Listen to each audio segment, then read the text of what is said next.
fruit, dia buah, dia hongsin, dia keep away, kalian away.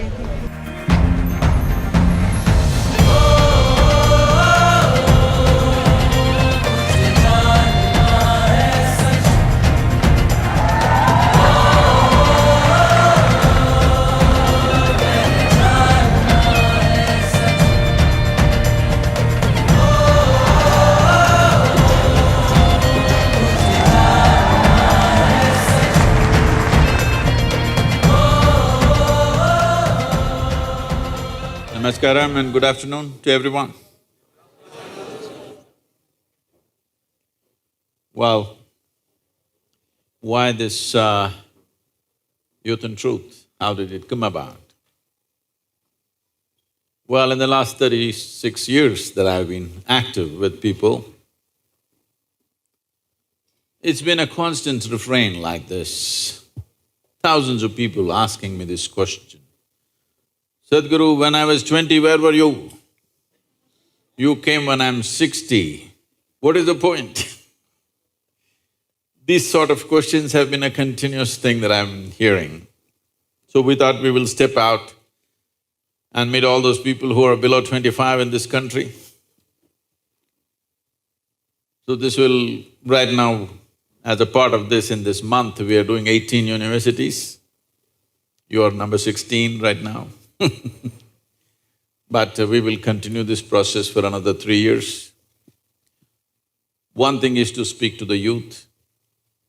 Another thing is to create a repository of questions and sensible answers for that, so that the next generation that comes, at least they will invent a new problem. Because every generation is asking the same dumb questions, but it's not getting resolved. See, if we had one kind of problem, the next generation should at least have a new problem, isn't it? If they have the same problem as I had as a youth, this means we are not evolving into anything better, isn't it? So whatever problems they have now, at least they must come up with a new problem, the next generation. They shouldn't be asking the same stuff. So we will create a repository and make it available for always, for all youth across the world. So this process will continue for 3 years to get every kind of question that an young person can ask, and we will put out these answers, make it available both online and in the form of a book, so that anywhere in the world, youth, when they have these questions, they have a sensible solution for this. Another dimension of this is little things, small things, keep people busy for their entire life. In the sense, most human beings are just struggling with their own thought and emotion for their entire life. Our ability to think and our ability to emote are two most beautiful aspects of being human. But these two wonderful things that we have, most human beings suffer immensely. If your thought and emotion happened just the way you want it, would you ever be miserable, I'm asking? Hello? No. You would make yourself blissful, isn't it? So essentially, most people do not know how to handle their own thought and emotion, and this just goes on for an entire life. 50, 60 years of age, still don't know how to handle your thought. When are you going to learn, I'm asking? When is it that it's going to happen, that you will know how to conduct your body, how to conduct your thought process, how to conduct your emotion? It should happen at the earliest part of our life, isn't it so?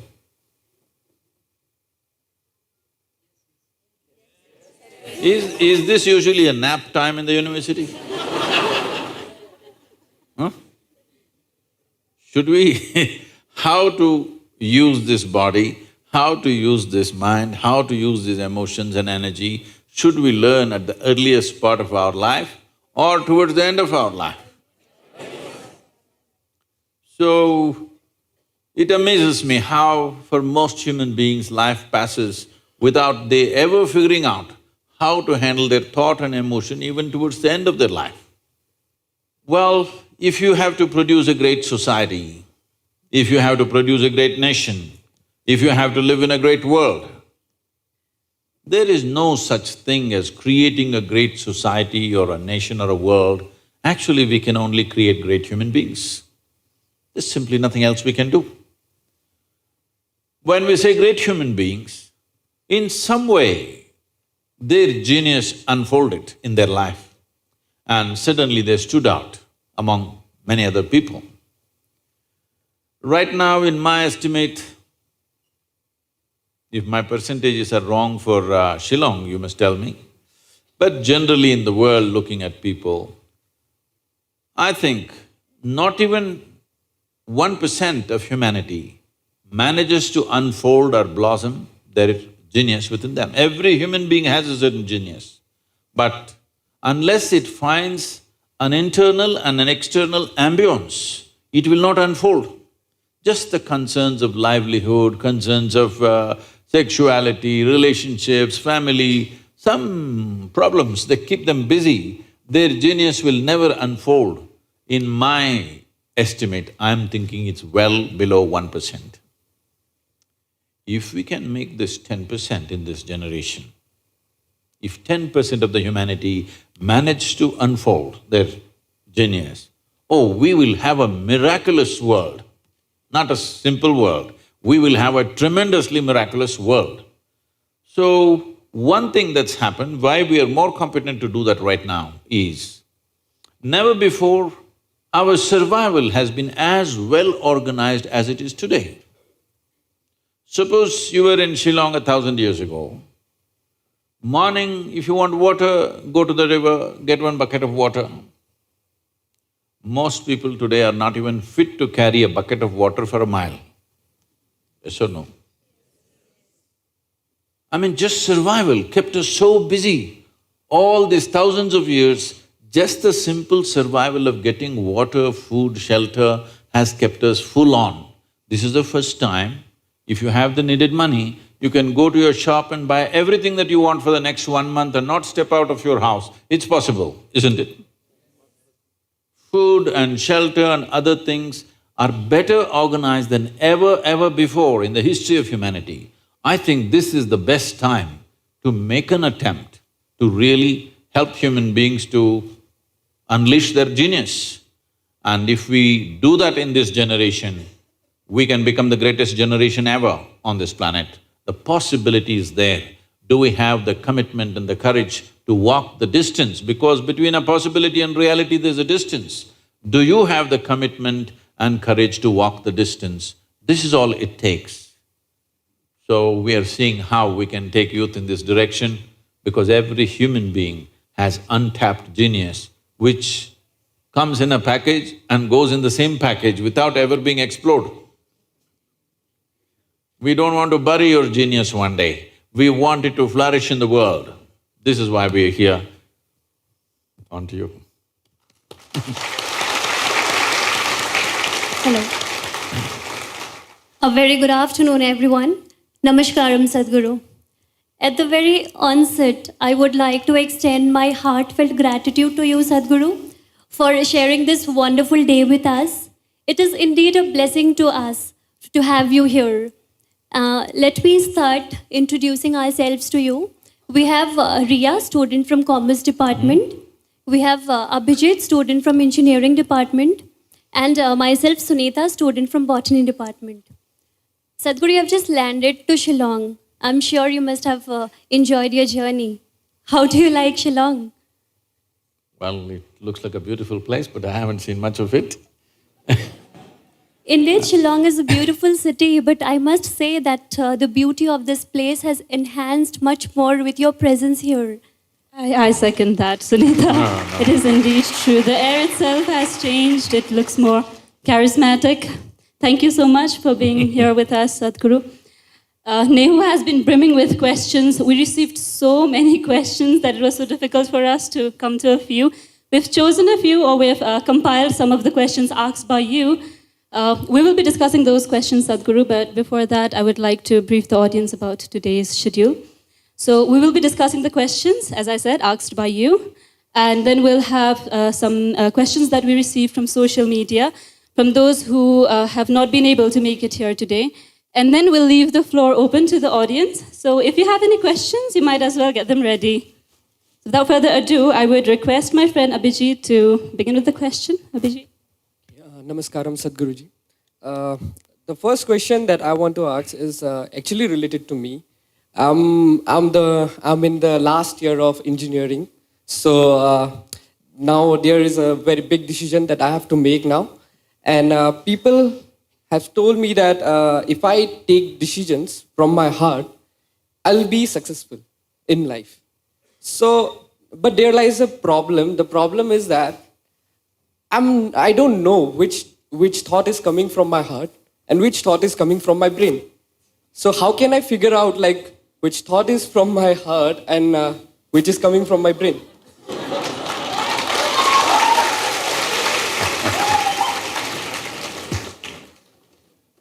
The heart makes only two sounds, lub-dub. Unless the local girls are disturbing it and it's going a little crazy. Otherwise, it makes only two sounds. Rest of the noise is all coming from your head. This idea that something comes from the heart, something comes from the brain, it's metaphoric, but unfortunately a whole lot of people are taking it literally. There was a time in many parts of the world, particularly in Arabia, the medical science in Arabia believed the blood is pumped from the liver.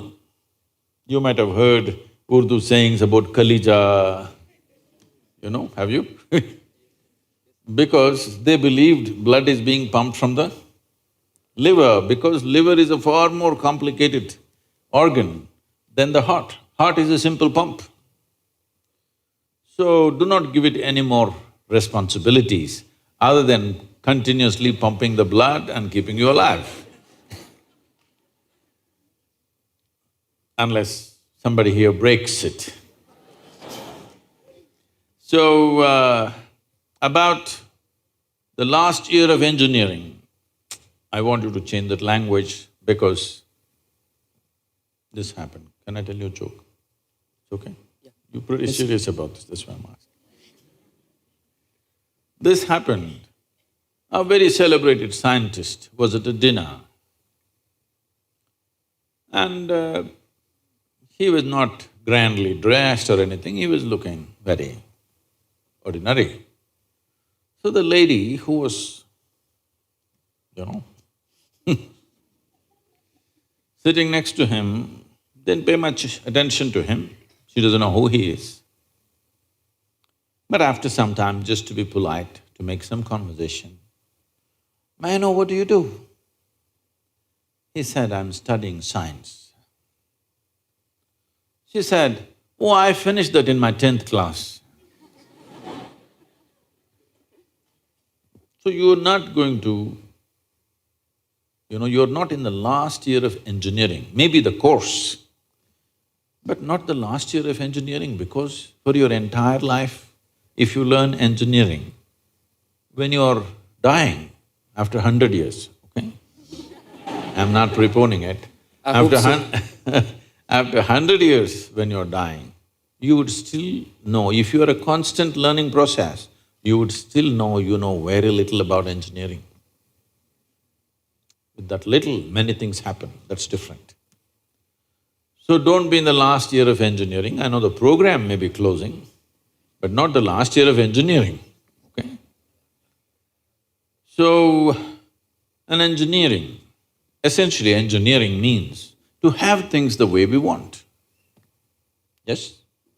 When we say this building is well engineered, I'm not saying that. If we say this building is well engineered or an automobile is well engineered, what it means is it's functioning the way we want. Yes?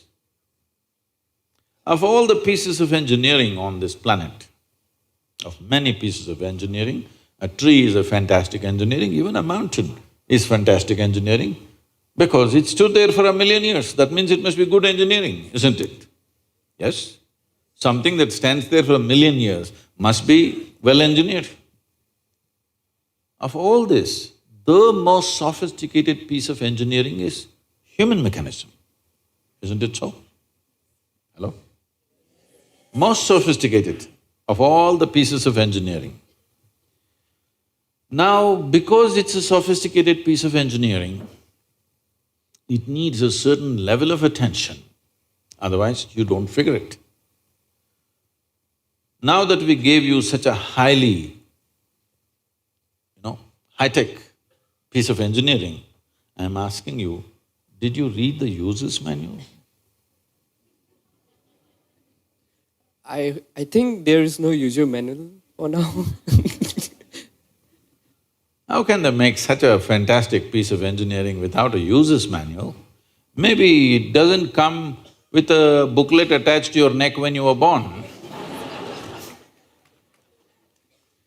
But indications must be there, isn't it, how to use it? Huh? Is it true somebody who's an athlete or a gymnast or someone else like that learns to use their body than a whole lot of other people? Yes? Obviously, at least one aspect of the physical engineering of the body, they seem to have read the user's manual about the physical aspects. Is it true certain people are able to use their mind better than others? Maybe they read another part of the user's manual. So, now with this heart manual and the brain manual, see, the problem is most people are prejudiced against the brain. This is a question that always comes to me, Sadhguru, I want to meditate but thoughts are coming. The common question everywhere. I ask them, see, I'll make you meditate. We will stop the liver, we'll stop the kidney, we'll stop the heart, we'll stop everything, okay? Oh, no, Sadhguru. So you want the liver to function when you're meditating. You want the kidneys to function. You want even the spleen to function, you want the heart to function. But you don't want your brain to function for some reason. This is simply because brain is a new equipment that you got in the evolutionary process. This level of cerebral development happened more recently compared to the other systems. If you cut open any mammal, they all have all these parts, isn't it? Every part that you have here, all of them have. Even if you open a frog, most of you, your biology department. Even if you open a frog, almost everything that you have, he also has, isn't it? It is only… the big difference is only the cerebral development, which is a more recent happening. Because it's a more recent happening, most people have not figured how to handle it. So, user's manual is very important. You don't read a user's manual just before you discard the machine. You read it in the first few days, isn't it? Hello? If you buy a phone, do you want to read the user's manual in the first 3 days or after 3 years when you're throwing it away? First 3 days, isn't it? So, knowing how this functions is very important. Never did ever heart generate any thought or intention. Well, when you looked at the young girl, heart beat more, that doesn't mean it's saying anything, it's just trying to compensate for the other levels of excitement that's happening.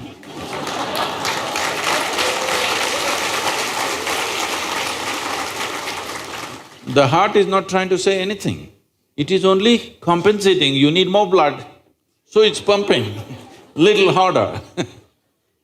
That'll happen even if you run up the staircase. Yes? What happens to you little panting when you fall in love also happens physiologically when you run up a staircase, yes or no? Fear also does that to a whole lot of people. So, heart is not trying to say anything, it is just trying to make sure every part of the body gets the nourishment of blood flow. So, it's your brain speaking in different tongues. What's your native language? What's your mother tongue? Assamese. So, Because when you know 2, 3 languages, sometimes it gets confused, sometimes it speaks in English, sometimes in Assamese, sometimes in something else. So you're thinking different people are speaking, heart is speaking, mind is speaking, no. There is thought and there is emotion.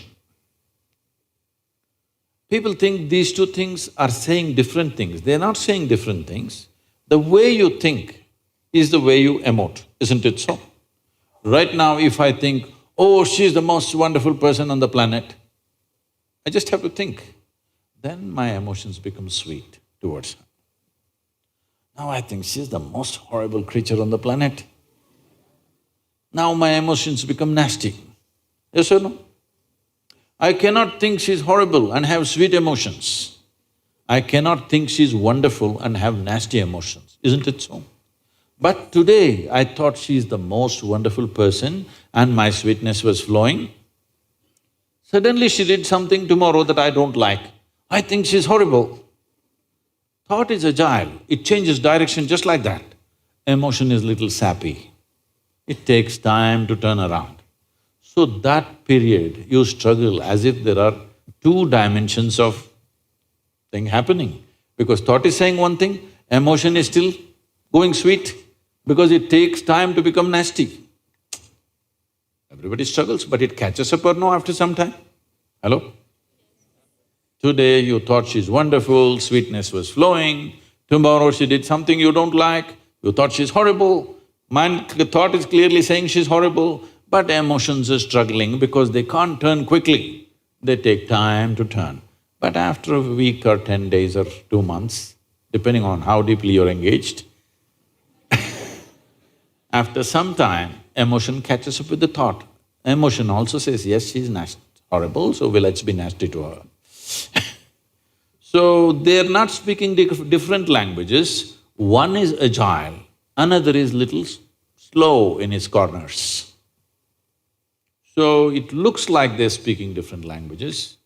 When it comes to what you want to do, you must think clearly, it's very important. Thinking clearly means, the question is not about what will get me this, what will get me that. Is your life precious to you? All of you, I'm asking. Your life, is it precious to you?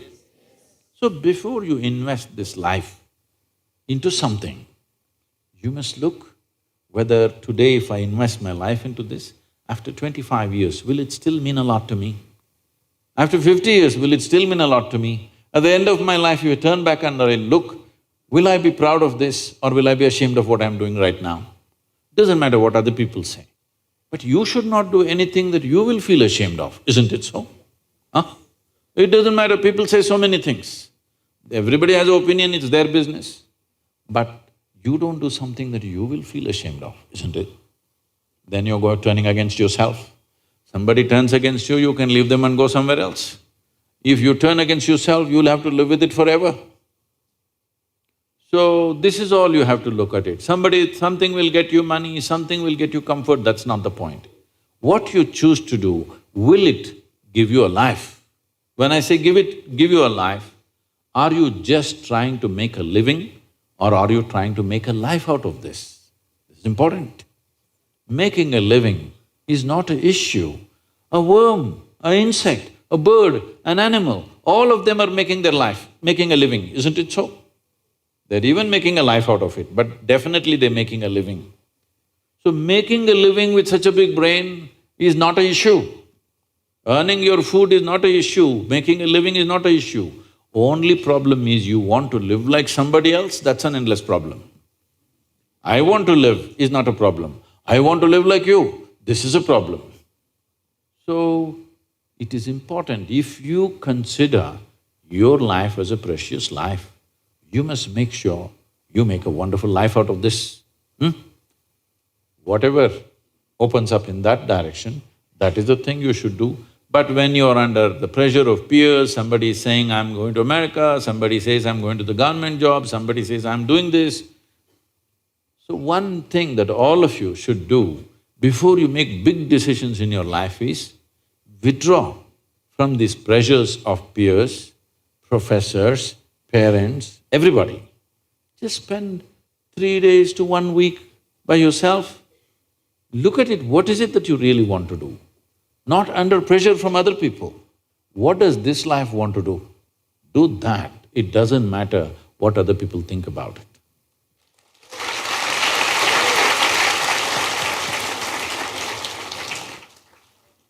Thank you, Sadhguru. Sadhguru, this is another question I have. You have mentioned on a number of occasions that we cannot ignore the materialistic body that we have been given and that we have to live with it. But how do we find a balance between the materialistic world and the spiritual world? Where exactly do we draw the line, Sadhguru? See, first of all, there is no imbalance. The imbalances come simply because of ridiculous teachings. First of all, there is no such thing as material and spiritual. Even if you're spiritual, you're walking on this planet, isn't it so? Is that material? Or will you go in space? Is this material? So, how do you separate these two things? These sort of teachings and these kind of sayings, these kind of confusions have been generated by people who are not spiritual in their experience. They're spiritual because it is what to say, it's a cultural fad. Somebody read something and they think they're spiritual. You reading something, you're reading a book, it's called literacy, not spirituality, isn't it? Oh, I read this book, so I've become spiritual, there's no such thing. All I'm asking is, let us take off this word because it's the most corrupted word. If you say spirituality, somebody's thinking of heaven, somebody's thinking of God, somebody's thinking of an egg-shaped something floating. Leave that word. You have a body, for sure, it's visible. You have mind, yes? You have emotions. But there is also life energy behind this, isn't it? There's a life. Are you alive? It's a question. You are alive. So let's not give it any other name. There is life. All physical material that you gathered from outside, isn't it so? This is just the food that you've eaten. Yes or no? What you call as my body is just a food that you've eaten, or it's just a piece of the planet.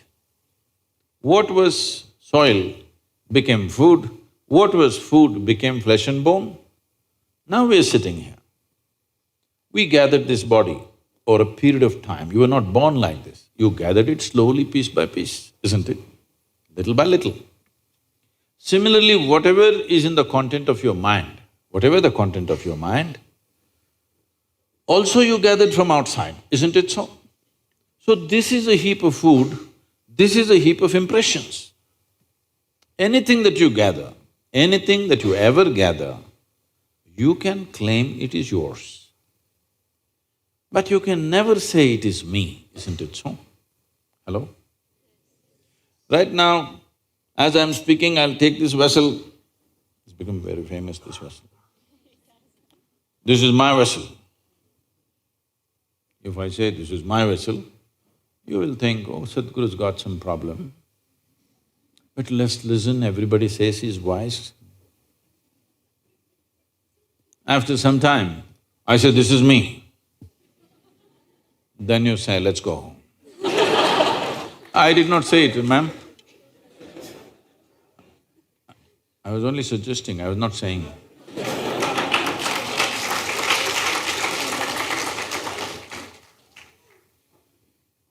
Because the moment I say this is me, you know this is a nutcase. Yes or no?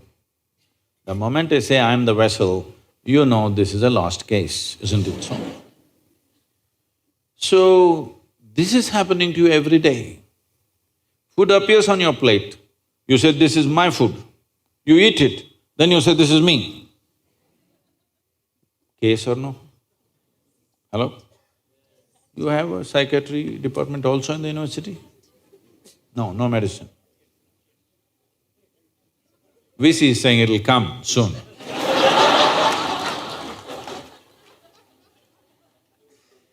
So, definitely you understand what you gather can be yours at the most, but never ever can be you, isn't it so? Is this understood? So everything that's material about you is gathered from outside, isn't it? But to gather all this, there must be something fundamental which gathers all this. Let's not give it a name, we'll just call it life for now. You are a life, but you gathered a body, you gathered information and became like this.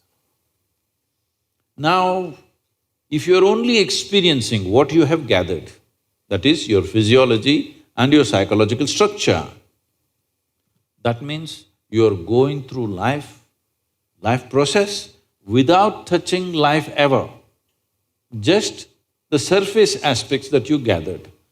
You are only experiencing the accessories of life. See, today when people use the word life, you have to sift through that because they may be talking about their job, they may be talking about their family, they may be talking about their dog, they may be talking about their wealth or business. When they say my life, you are supposed to understand what the hell they're talking about. They're not talking about life.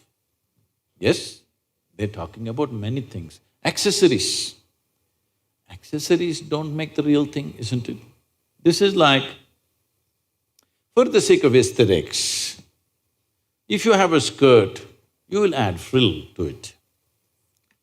Now, many times it's happened in societies, it's happened to many people, they went on adding frills, frills became so much of their attention, they forgot to wear the skirt. That's an embarrassing way to live, isn't it? That's all that's happening to humanity right now. They gathered so many things, now they've forgotten what is the basis. Only to facilitate this life to happen better, we gathered all these things, isn't it? Yes or no? Everything that we gathered, including our education, you're educating yourself because you believe, if I'm well educated, my life will be good. You will get married, why? Because you think if I'm with somebody that I like, my life will be good. You have children, why? Because somebody convinces you if you have children, life will get better. You have a dog, why? Because you understand if you have a dog, maybe life will be better. When nobody else is reliable, dog will be there. Yes. It's not only man's best friend, it's a woman's best friend also these days. So, we gathered all these things only to enhance this life, but this has been totally forgotten. So, if this comes into your attention, then we use this most corrupt word called spirituality. That means you started experiencing something more than the physical. Why I'm saying this is, right now your entire experience of life is limited to seeing, hearing, smelling, tasting and touching. This is the way you know there is a world, this is the way you know that you are existing right now.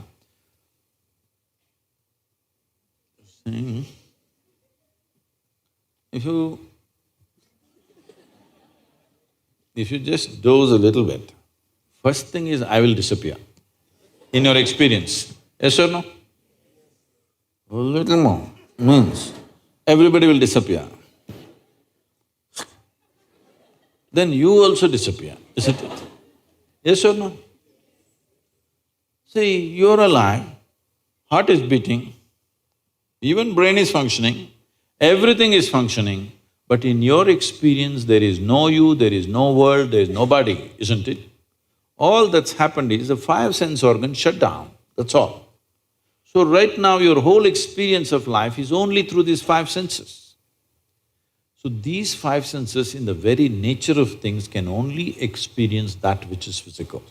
See, you can see only those things which actually stop light, they must be opaque, not only physical, even the air is physical, but you don't see it.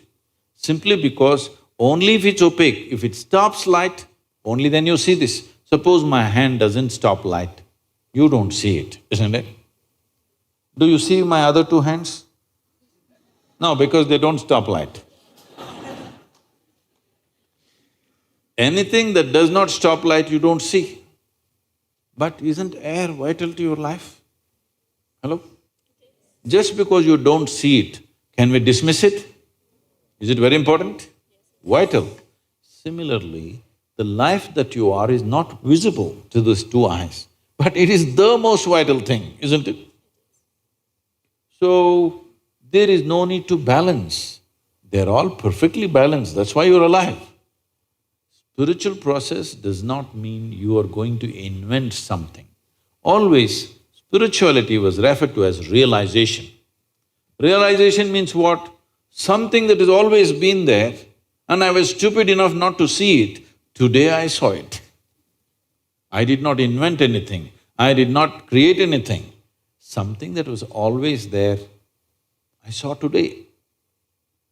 Though it is all the time here, I did not see it, only today I saw. This is realization. This is not an attainment, this is not an acquisition, this is not something else. This is just realization. So, realization does not change any dynamics of life.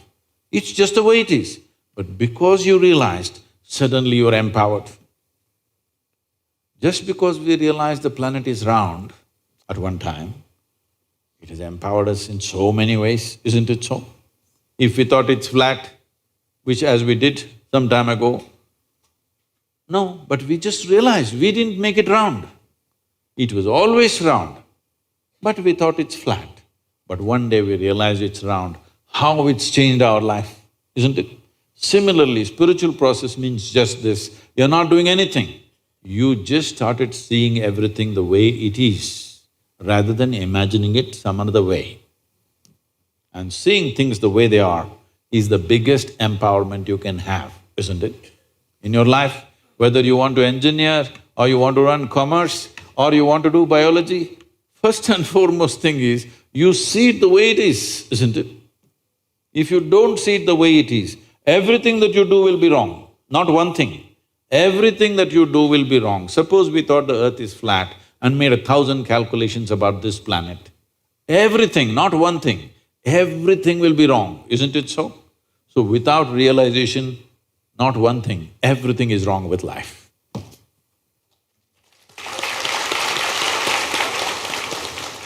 Thank you, Sadhguru. Sadhguru, I'm so lost in your words that I don't want to ask any question. I just want to listen to you, but this is a part of my job. That is why you ask a question. And this is a part of my job too. I'm put here to ask question to you, so I'll put up an intense question to you now. Sadhguru, in context to space and food, should human race, especially in India, now stop reproducing and start adopting children instead? But to adopt, somebody must be reproducing, right?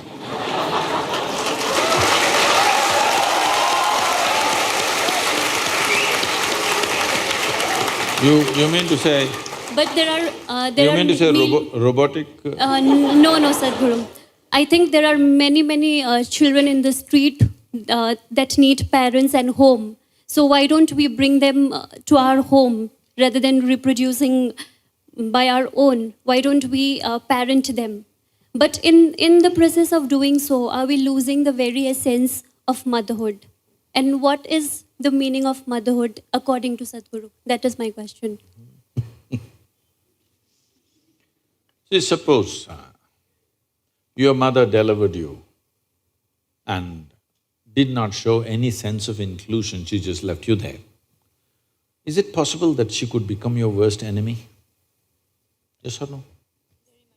Very much, isn't it? Yes. So your mother is your mother not because she biologically delivered you.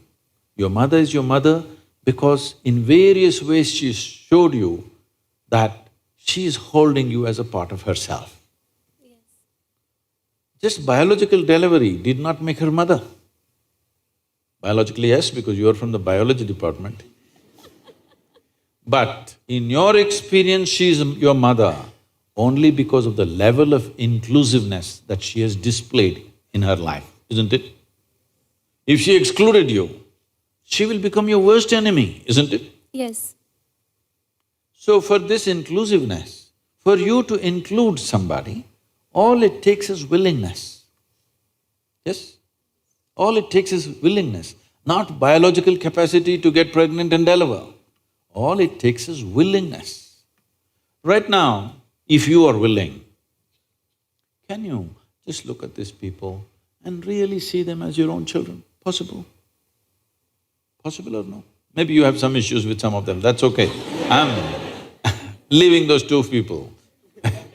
She's just identifying, oh, but these two. I'm trying to figure out whom do I know in the audience. I'm trying to figure You don't out have my to know friends. anybody. You don't know anybody.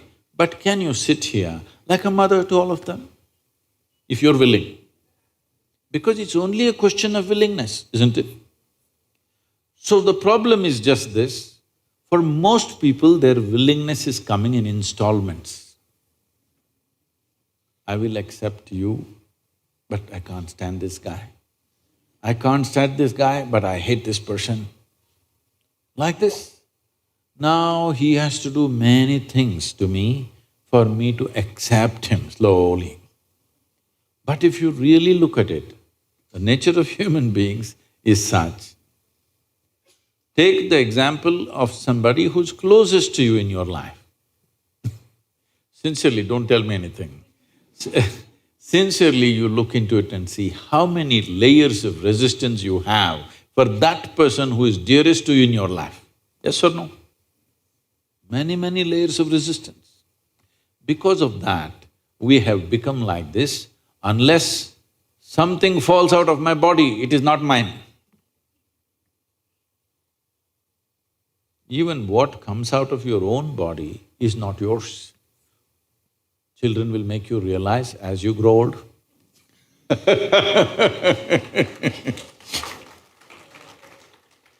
Enlightenment from the next generation. Because biology will bind you only to a certain point.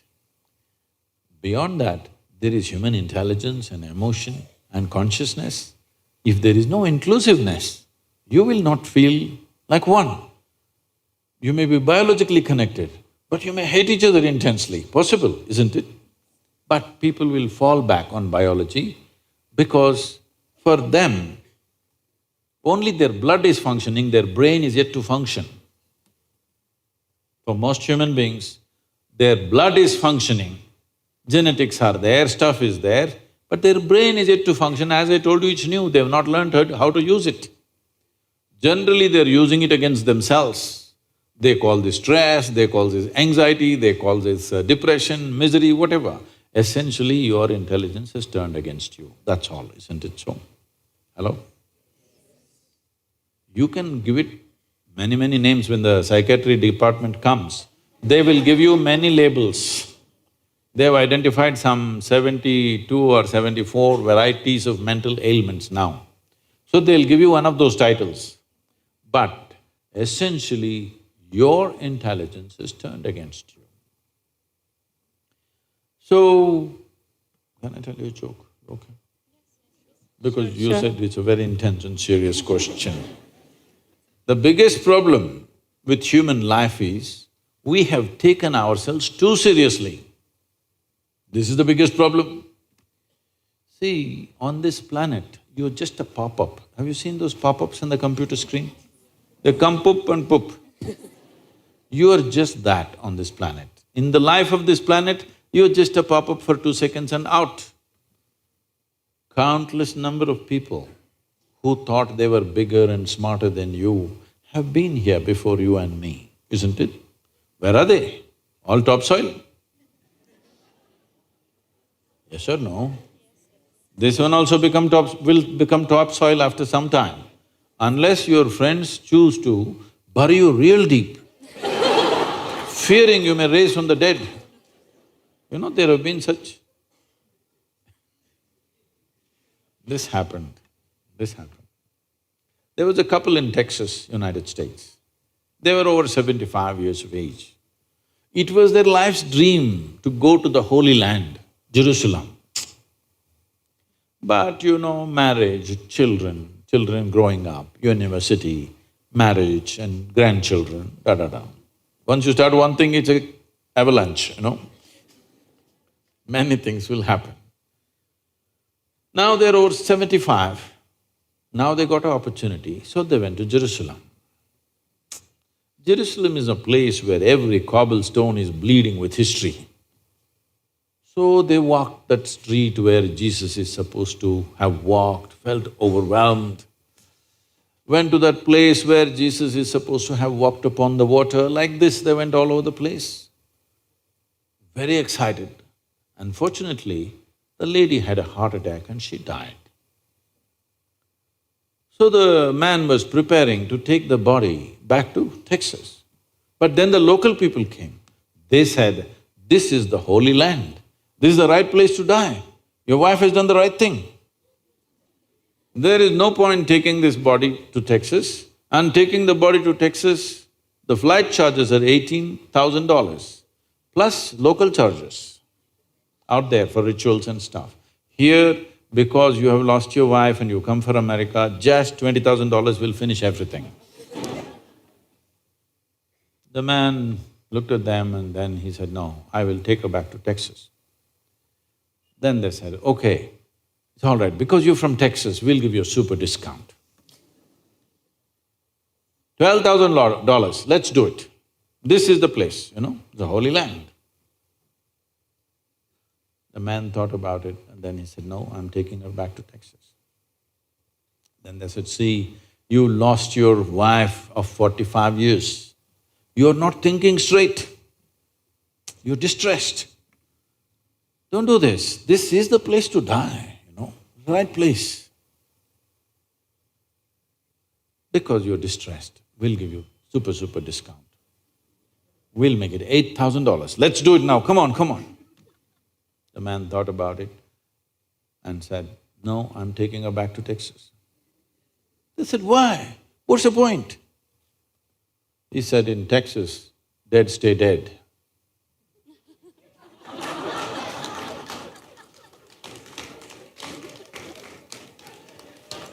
You're not getting it, not getting it. So, our biological connections are important, I'm not saying no. But we have overly exaggerated this. This I'm calling as Dhritarashtra syndrome. Dhritarashtra, at any cost my son, he's a bloody idiot, it doesn't matter, at any cost my son. Unfortunately, after 5,000–6,000 years, it's still going on. I get down in Chennai, if you get down at the Chennai airport, first neon sign advertisement is a fertility clinic. I say, my God, in India you need a fertility clinic? What you need is an infertility bomb.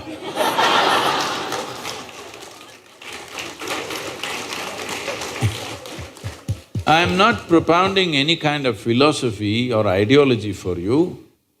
See, in 1947, when we got our independence for this country, the average life expectancy of an average Indian was 28 years. 28. Since then, today the average life expectancy is around 66 or 67, which is a phenomenal achievement for the nation. When we postpone our death, should we not postpone our birth? I'm not talking any philosophy, any ideology or any kind of religion. I'm talking simple arithmetic. You postponed your death, should you not postpone the birth? Hello? So right now, it is not that too much reproduction is happening. Yes, it's happened, but it is not that excessive reproduction has happened, it's not true, we've managed that. But people are beginning to live little longer, which is a wonderful thing. Yes? People are beginning to live longer.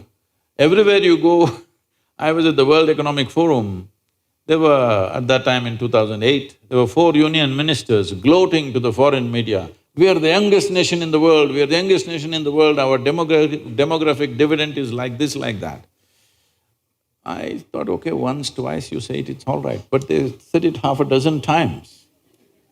Then I asked, what happened to the old people?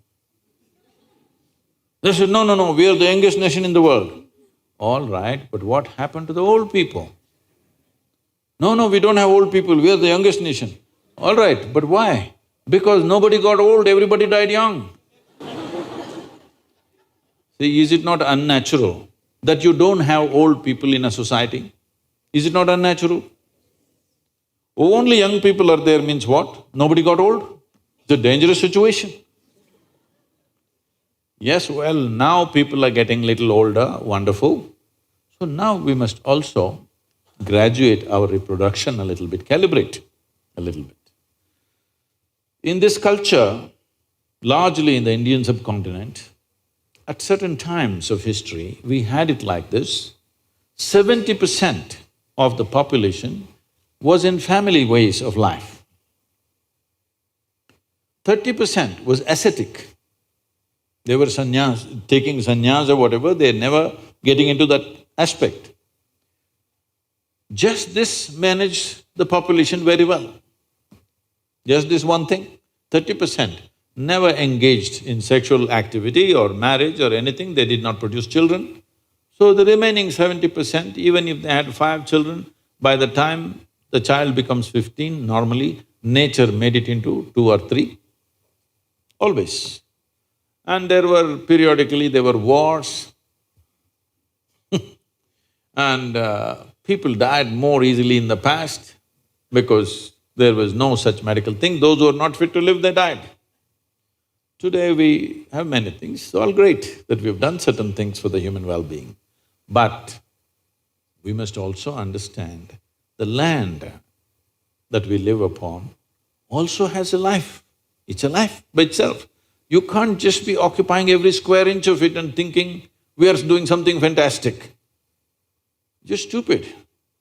Because today there are some studies which say, if all the insects on the planet die today, let's say all insects died today, in about 4.5 to 6 years' time, all life on the planet will disappear simply because there are no insects.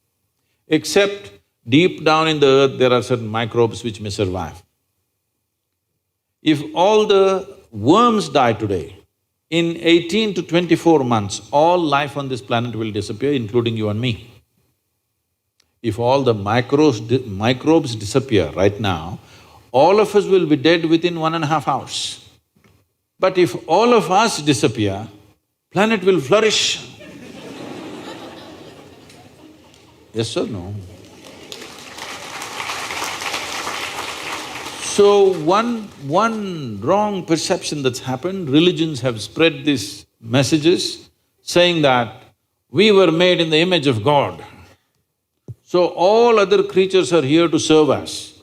No, please just go and look at the movement of ants. An ant doesn't think he's there to serve you, he's got a life of his own. Yes or no? You interfere with that, he will do what he has to do to you, isn't it? Does he think he's there to serve the human being because you went there, all of them put up their front legs and did this to you? Huh? He's got a complete life of his own. His life is important for him, isn't it? So these ideas that the planet and all the life was made to serve humanity, this is a very wrong idea. First of all, this idea that the creation is human-centric is the most dumbest idea we have on the planet. This creation was not made for human beings. We are just one consequence of the creation. On this, the biggest problem right now humanity has, why we are doing what we are doing, whether it's reproduction or construction or whatever else we are doing, why we are like this is, see, in this cosmos, nobody knows where it begins, where it ends. In this cosmos, this solar system, this sun and these few planets, 12, 14 planets, it is a tiny speck. Tomorrow morning, if this speck of a solar system just evaporates, nobody will notice it, it's that small. In this tiny speck, planet Earth is a microspeck. In that microspeck, Shillong is a super microspeck. In that, you are a big man.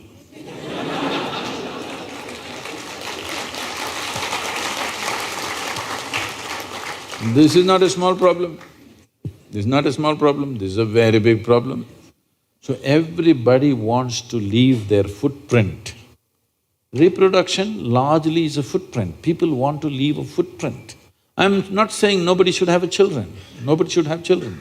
But once you become human, the difference between us and other creatures is, whatever they do, we also do. They eat, we eat, they sleep, we sleep, they reproduce, we reproduce, they die, we die, all right? We're doing the same things. But the significance of being human is, we can do it consciously. Reproduction also must happen consciously, isn't it? Hello?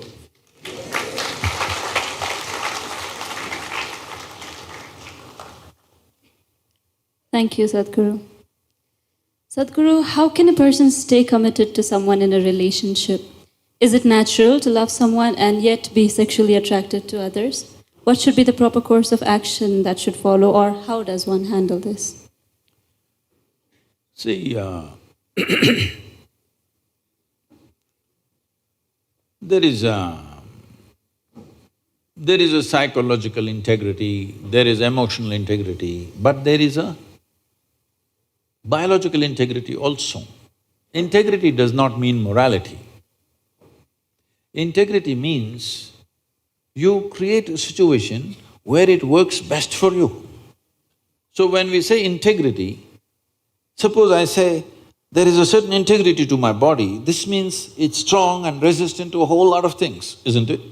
It doesn't mean I'm morally stuck in something. So I'm talking about… I want you to understand the word integrity in that context. We're talking about integrity in terms of strength of this life. So if that is the thing, is it true? Do you remember how your great-great-great-great-great-grandmother 10 generations ago looked like? Do you remember? No. But her nose is sitting on your face. Yes or no? Body remembers, isn't it? Body remembers your forefathers 1,000,000 years ago. Yes or no? So what you're calling as my body is a heap of memory, isn't it so? Yes. Memory or no?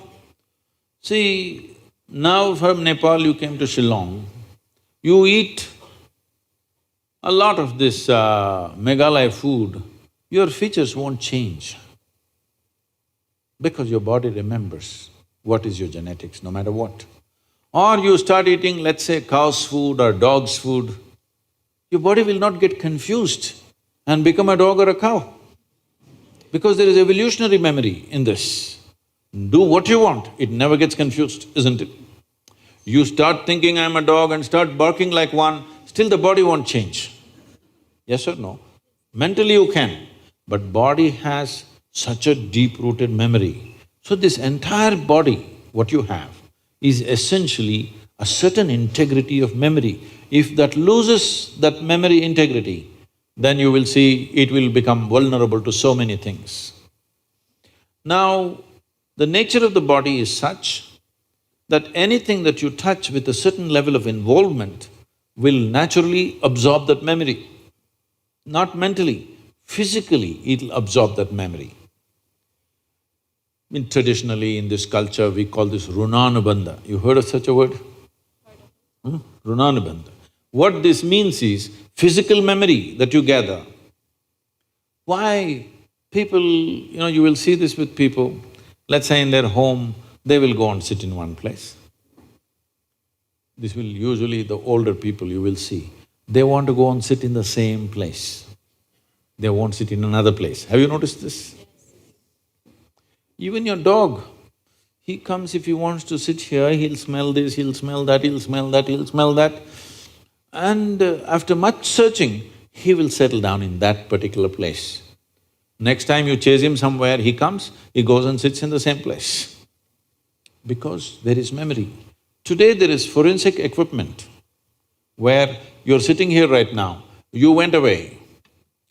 After 2, 3, 8 hours, if they come, not with a dog can easily do it. But with forensic equipment, we come here and just check this chair and we know it was you who was sitting here, not somebody else. So there is memory. Wherever you sit, stand, whatever you touch, there is memory and transaction happening all the time.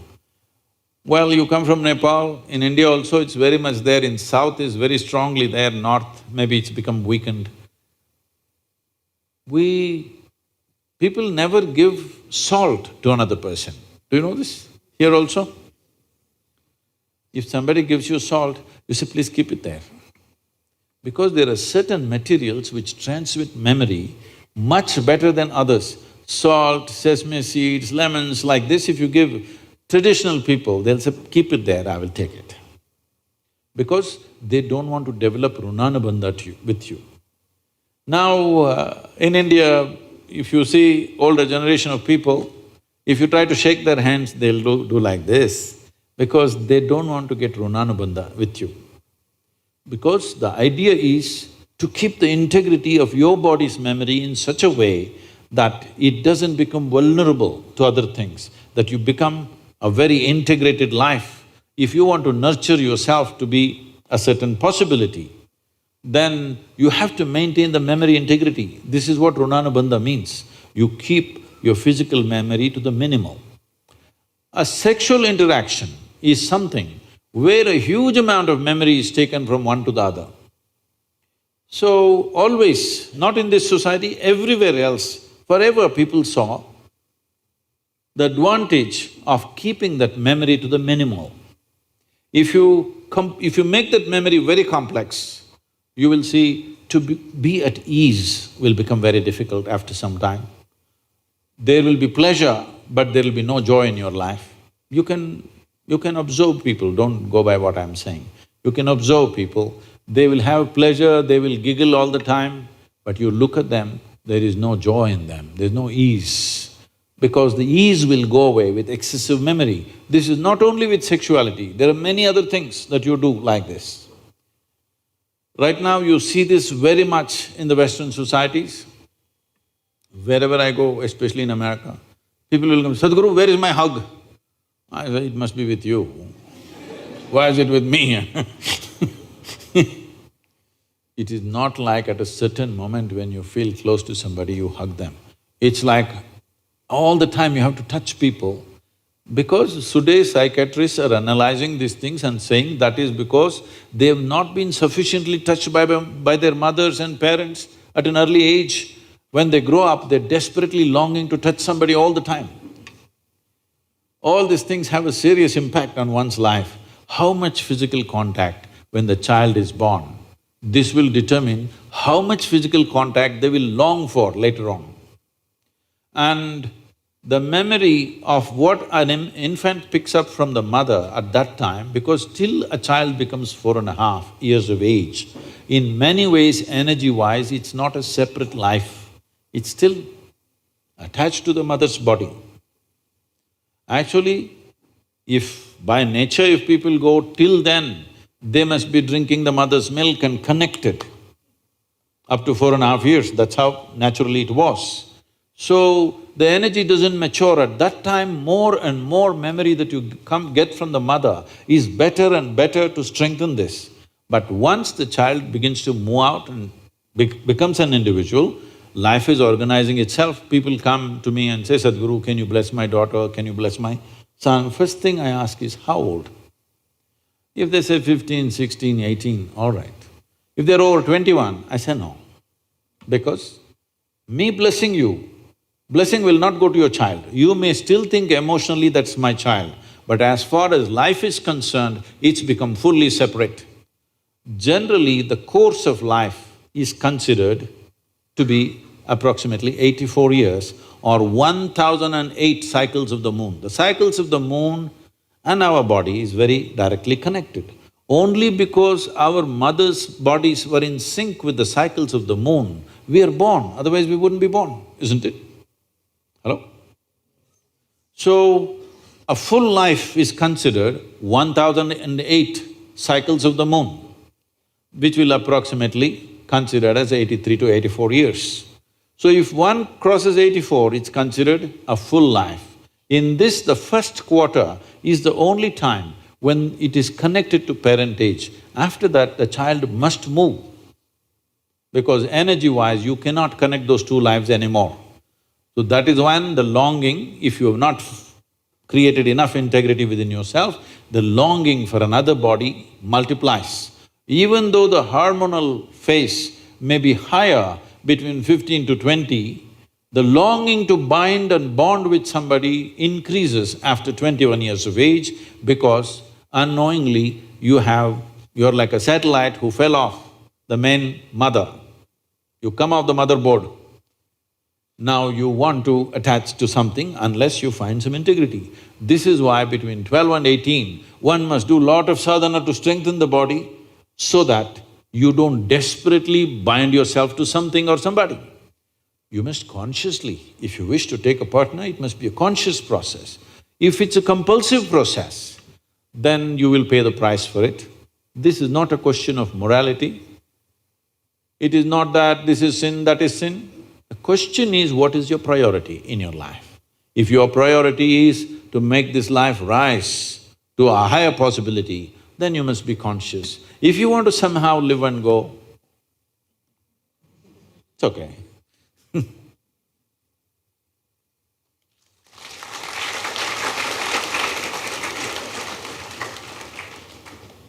Thank you, Sadhguru. I'm sorry if I discouraged You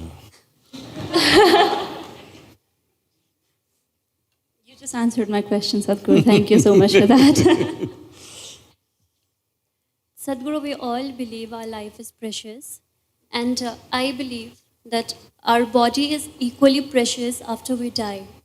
When we die, should we allow our body to be burned or buried or to utilize by someone else who is in the need of organ? Is this against the law of nature? What are your views on organ donation? Well, this question will not be relevant in another 4 to 5 years because everybody will have stem cell organs growing whatever they need.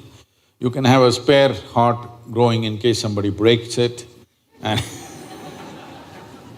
or a liver or a kidney or whatever you need. Even they're saying you can even grow joints at some point, that you can have spare knees ready in case these wear out, immediately tsk. So, if you do not know this, in most, big hospitals, in the last 10, 12 years' time, for most children, they're preserving a piece of the umbilical cord. As a part of the stem cell thing, you should know. Because we can manufacture almost any organ you want. So this question will become irrelevant. Technology is moving. About donating organs, well, see, giving away, actually somebody was asking me a question in Hyderabad, a film personality was asking, say, I don't love anybody that I'm willing to give my kidney to them. For me, love means I can take her out and she's nice and I can take her out for dinner, I can do this and that with her, but I'm not willing to give my kidney to her, so is it wrong? So you're asking, should I give my kidney to somebody? Not necessarily people whom you love, but just anybody, let them benefit after I'm dead, that's a question. See, there are many aspects to this, but first of all, if you already do not know this, there is a sinister business going on in the world. Very sinister business, particularly in Vietnam, Cambodia and some parts of Thailand. Organs are being stolen from live people.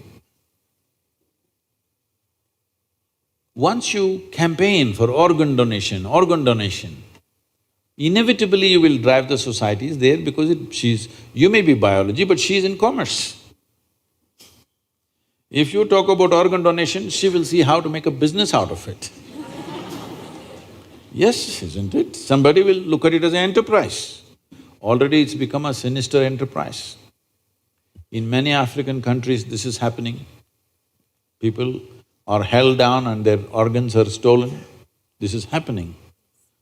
In a scale which may not be very large scale, but a scale which is of great concern. To that extent, it's gone. So if somebody needs an organ and somebody wants to donate, fantastic. What a wonderful gesture. But at the same time, I am not for campaigning for organ donation because you cannot control it. Once you create the market, you cannot control the supply. They will somehow find the supply, isn't it? If you don't die in time, they'll help you. Yes, they will. If not enough kidneys are coming, they will make sure enough people are dying today. You don't think they'll do it? They will do it. So, it is not good to campaign for organ donation. So many people have come to me saying, Sadhguru, you must campaign for organ donation. I said, I won't do this because I know the consequence. First of all, what you need to understand is, all our body parts, unless they're congenitally something wrong, most of the time, all our body parts are designed for a lifetime. Yes? Designed for a lifetime. Why don't we teach people to live responsibly in such a way that our organs last for a lifetime? We want people to drink and rot their liver, and then we want somebody else's liver. This should not be encouraged, I'm saying. People should understand, if I rot my liver, I will die. Yes or no? Yes. This understanding is not there. Everybody thinks it's okay, my liver is rotting, I'll get hers. It's going in this direction. We should not encourage that, if you ask me. So, this happened, you know. Once Shankaran Pillai was supposed to speak in the Rotary Club in Shillong. You heard of Shankaran Pillai? No. He's a famous guy. He was supposed to speak in Rotary Club. But these Rotary Club meetings are after 7 p.m. But by 7 p.m., usually Shankaran Pillai is fully sloshed. So he got fully sloshed. Then he came all drunk to the Rotary Club. And this meeting was about organ donation. You know, Rotary clubs are usually involved in these things. So his friend, a local guy who was supposed to introduce Shankaran Pillai to the club, people said, what is this? This man has come fully drunk. So he said, he is not an ordinary drunk.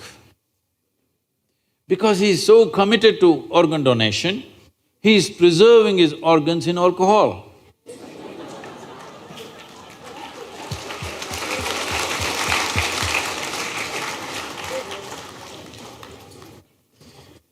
So you want to preserve.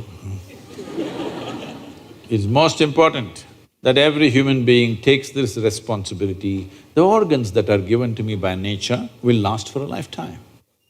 Something happened, some ailment, accident, something else happened. Such a thing happens, always we can seek. But this entire culture of organ donation, people are looking for a cause, this is the problem. If you campaign too much for this will become a sinister possibility. Fortunately, the stem cells are coming and that could change everything.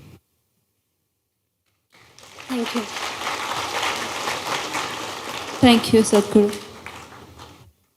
Okay, Sadhguruji, this is very common in my college, and it is true about me and also my friends.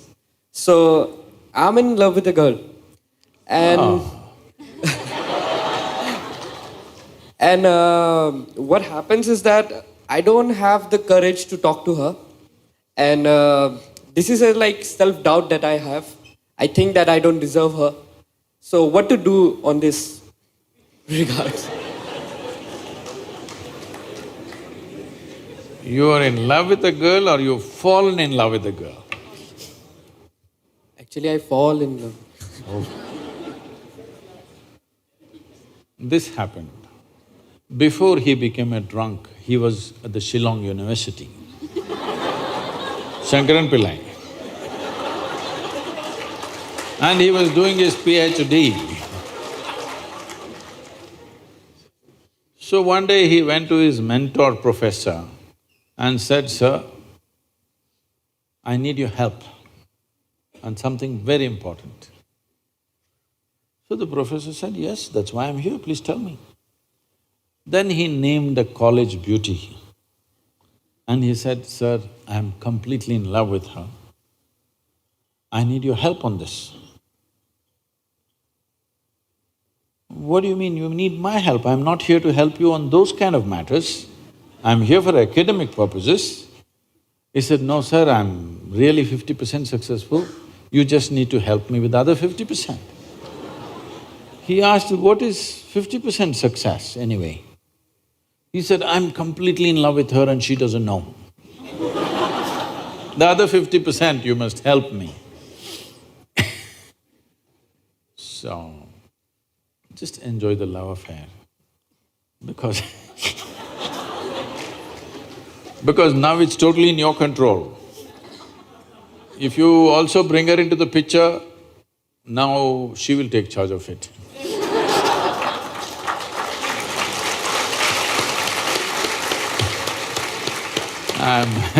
I'm not saying you should not fall in love with somebody, but don't be in a rush to live.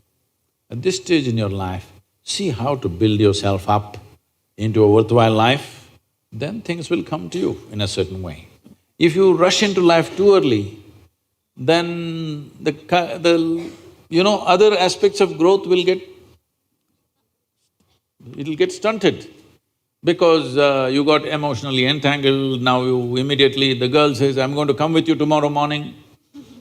Then immediately you have to find some job, you've not completed your engineering, you will find one auto rickshaw to drive. Arey, all these things will happen. Love does all these things to you. So just, you're having a great love affair, just enjoy it, don't tell her.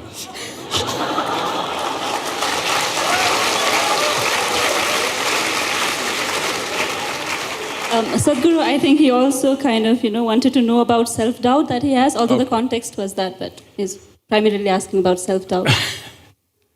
See, this is not self-doubt, the doubt is about her. How she will respond, that is the doubt. Somewhere when it comes to yourself,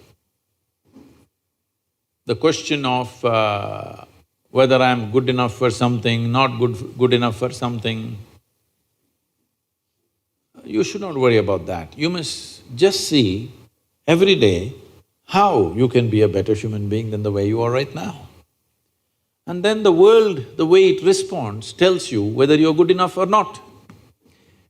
It's not for you to think whether… See, this is why there's an examination at the end of the year. Why? Because you may think you're a great engineer, but the examination results tell you. So this also is like that. You may think I'm a hero, but well, the girl, she has her opinions. So instead of that, see how to make yourself better, in how many ways, not just the way you look. Because your looks will be ignored after some time. You have to make yourself better. How to make yourself better? At least you're trying to make yourself into a good engineer, that's a good idea. Another thing is, just see, better means what? What is it one thing that always draws people? What is it that one thing that makes a person look wonderful is, it is not the shape of your nose or the point of your chin or your hairstyle or something. A joyful face is always a beautiful face, isn't it so? Your nose can be like this, it doesn't matter. Joyful face is always a beautiful face. Do that one thing, maybe she will fall in love with you. Just rise and shine. If you rise and shine, everybody will look in that direction, isn't it? Learn to sing a song. We can train you if you want. Just one song that may make her fall in love.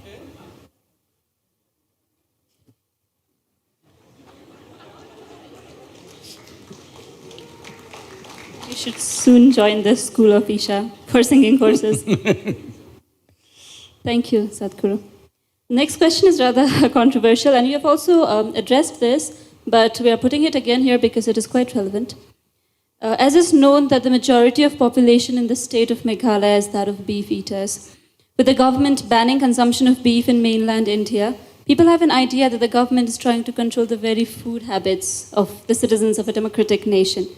If beef is to be banned because of religious reasons, isn't it against the idea of secularism? And if it is for the environmental point of view, as you said, why not mutton ban or chicken ban, which are also reasons for greenhouse gas emission? Well, let me change one aspect of the question. Nobody ever uses mainland India. That's only mainland China. Okay. Rest of India.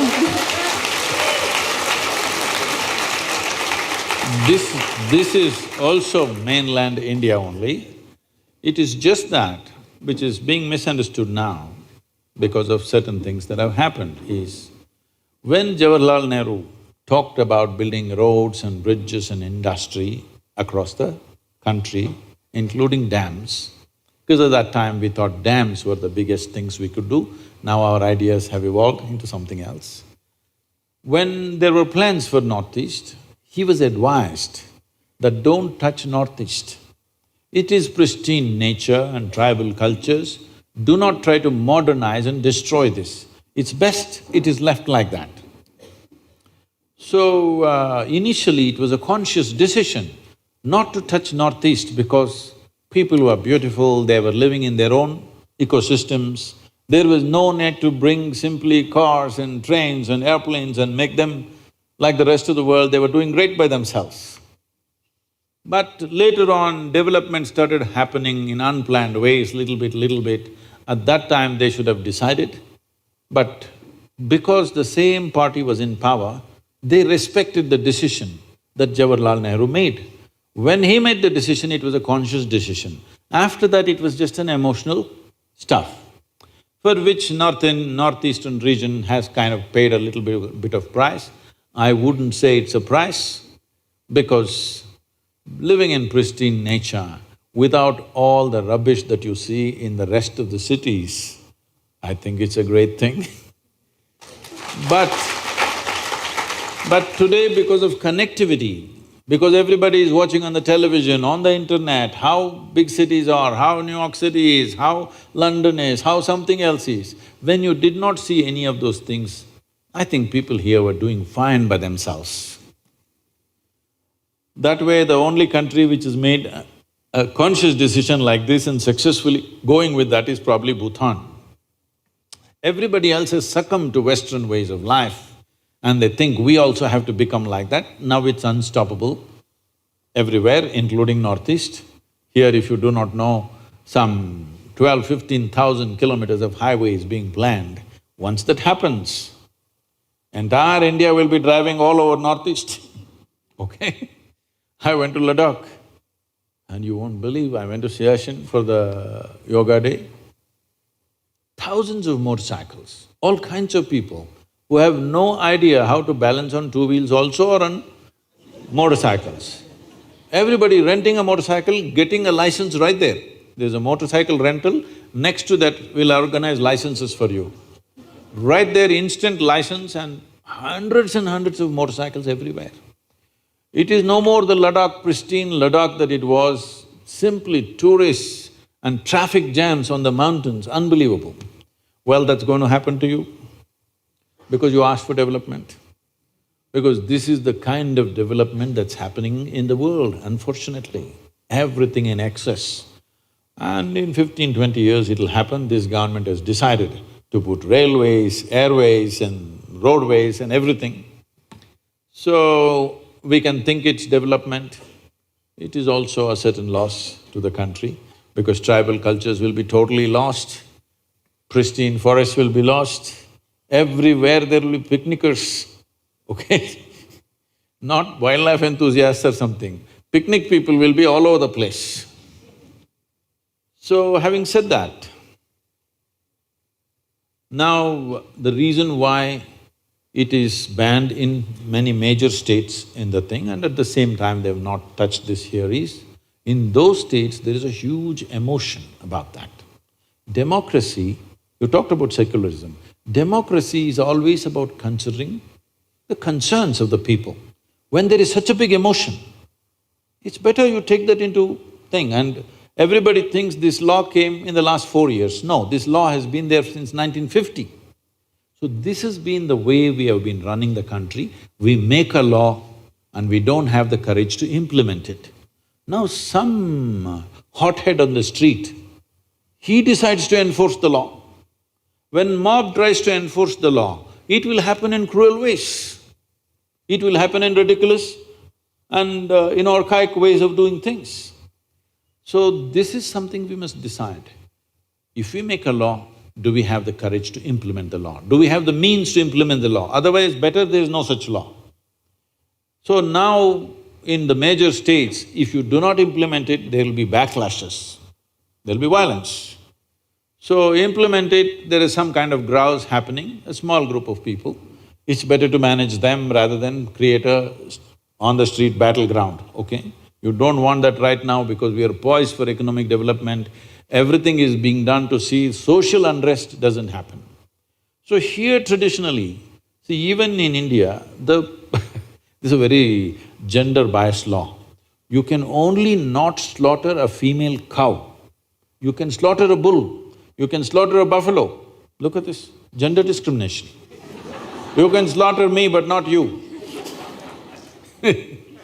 Only cow protection because in this culture, this is a pastoral culture, where we have an understanding. Now it's different, but in the past, if there is a bad agricultural year, if there is a famine, we used to have serious famines in this country, if there is a famine, if I have 2 cows in my house, my children will live. You don't have cows, your children will die. This is a wisdom stuck in people's minds. So when because of my cow, my children lived, I worship this cow because this is the source of my life and my progeny.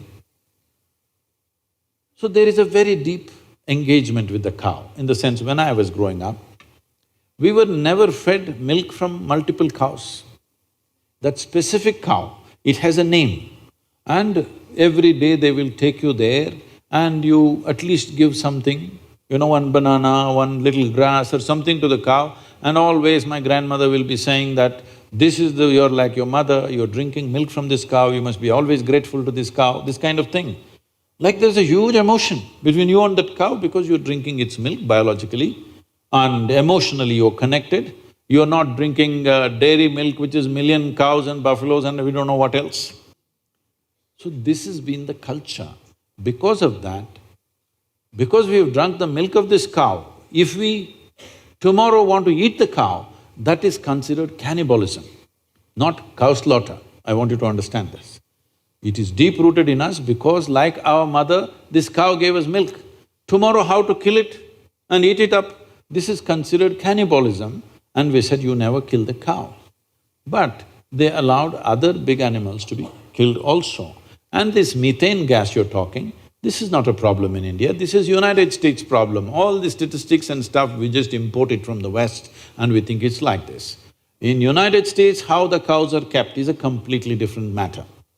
If you go into a cattle thing, it's something you must go and see, then you will not ask this question again. You must go and see, there will be 500,000 or 1 million cattle in one place. There'll be not a speck of green because so many animals moving, full of dung and everything. All in sheds, sometimes they move them out for exercise and again back. On the highway side, if they're there a kilometer away, the kind of sounds they're making, it will churn your stomach. Because they're intelligent enough to know that they're going to be slaughtered. You must see the screams of the cows. Once you go there, never again you will touch anything because basically it will churn up something within you. Why I'm saying this is, see, cow is an animal where I have seen this personally, somebody that I knew. This is a lady, she named this cow as Lakshmi. It always was with her, 30 years that cow has become, it's very old but still with her. This lady died at 87. This cow came and just stood in front of the house, did not move from there, refused to eat. 2 days later, it just fell dead right there. And I have seen cows, if you are very attached to it and you're in some grief, you're not even with the cow is somewhere else, but it knows tears are flowing from the cow's eyes. So because it has human emotions, we said you cannot kill this because it is exhibiting human emotion. If you kill it, it amounts to cannibalism. When there is such a sensitivity, if you say, in front of my house you will slaughter, obviously there is going to be a problem. So in this part of the country, there is no such sentiment, so they did not pass the law. I think it's a very sensible thing to do, isn't it? But every doctor in the world is telling you, red meat is the source of every goddamn disease you have, so you better change.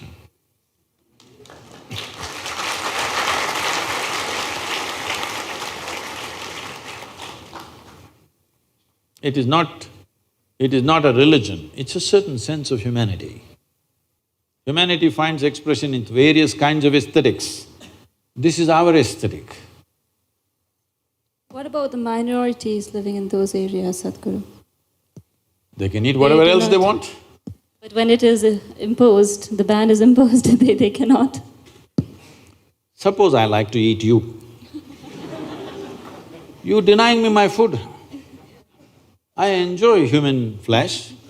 How can you pass a law against it, I'm asking? Hello? There is a law already that you cannot eat humans, but… That is what… there is already a law that you can't eat a cow. The question is about passing of the law itself. No, I'm saying, see, you cannot eat a human being. Why? Because it's a human being. Now, we drank the milk of the cow, we have shared emotions with the cow, we don't see it as separate, because in the villages, the cow lives in your house. There is no barn somewhere, it lives with you in the same house. So what is grown up with you, lived with you, shared life with you, you don't suddenly kill and eat it. Then you can as well eat your mother, what's the problem? I'm saying, what's the problem? It's good food. So I have taste for human flesh, how can you stop me from eating it? Don't start such an argument, it's not good. Thank you, Sadhguru. Thank you, Sadhguru. Moving on to next question. This was the most frequently asked question by the youth of our university. We feel parents today are becoming liberal with their children in many aspects. However, when it comes to inter-caste and inter-religion marriage, people are still orthodox and people draw a rigid line that children cannot cross. Is it merely because of the fear of society? As the saying goes, sabse bada rog kya kahega log. So as a youth, what can we do to convince our parents and bring them out of this social fear? See, the fear may not be about just what somebody says. We must understand the caste system for what it is. Well, before I say that, I want you to understand this. I never ever asked anybody, what is your caste, because it doesn't even occur to me in my mind. So I'm against inter-caste marriages because somebody will take this one sentence and make me into trouble, but I keep doing this always because it's by intent. I am against inter-caste marriages because, first of all, why the hell do you identify with the caste and then try to do inter?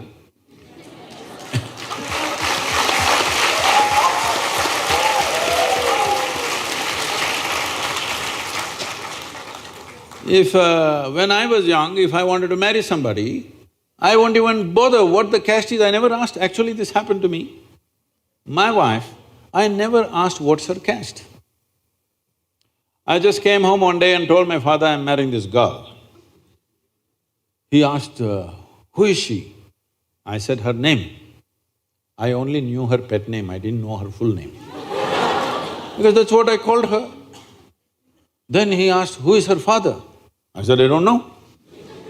He said, what? You don't know the father's name, you'll marry her? I said, I wish to marry only the girl.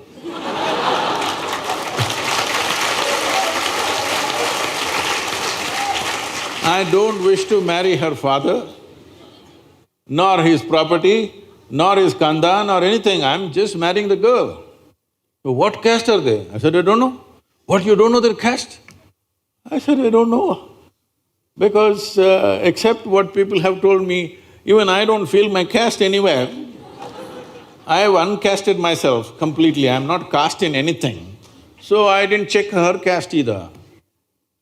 Then somebody came, once this happens in the family, all the uncles and aunts and others, they are all warriors. They all get into the act. They came and said, we don't even drink water in their house. Their caste is like that. I said, did they invite you?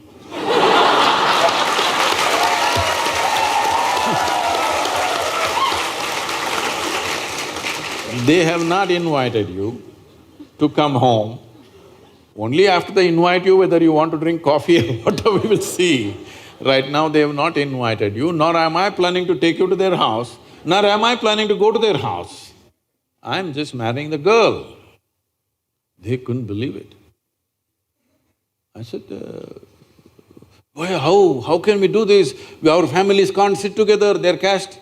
I said, I never said I'm inviting you to my wedding either. So, I just declared to my wife, I said, you're my wife, that's it. She said, this is all no witness, no arrangement, no garland. I said, see, no bloody witness can ever hold me to anything. When I say something, that's it. I will not go back on it. I said, I'm married to you, this is it. So I just came and announced to everybody, I'm married. They said, when, where, how? That's not your business.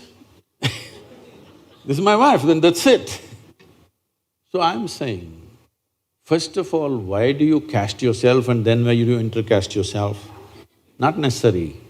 But there is a social situation, that is, in this country, why this caste system stuck on like this is, this was the only means of transmitting skills. Suppose your father is a goldsmith. Now he will marry you only to your goldsmith, another goldsmith, because right from your childhood you have helped the goldsmith carrying this and that, you know how to handle it. Suppose he suddenly marries you to your blacksmith, you will feel lost in that house and you know nothing about it. Because knowledge was transmitted only through the family tree. Today, we don't know what his father is, but now he's become an engineer. We don't know what your parents are, now you're becoming a bio thing, because we have institutions which transmit knowledge. When there were no such institutions, family was the only institution transmitting knowledge, so we didn't want to corrupt that, so we maintained that. Now that is irrelevant. One part of the caste system has become irrelevant. Another reason why people are sticking to the caste is because there's no social security in the country. If tomorrow something goes wrong with your life, okay, you married some strange boy, and if something went wrong with your life, you fell ill or he fell ill or accident happened, something happened, now the only people you can fall upon is your clan. You go and knock on somebody else's door, they won't open their door. You have to go to your caste. If you say, I belong to this caste, they'll say, come, we'll do something for you. So this is the social security you still have. So in urban areas, it may not matter because you have insurance and this and that, but in rural areas, if you just break away from your caste completely, you are completely on your own. If something goes wrong, there's nobody going to stand up for you. So this is the social security system. Don't try to worry about this destroying caste system by inter-caste, all this. If you create a proper universal social security system, caste will die a natural death. Nobody has to kill it, it will just go.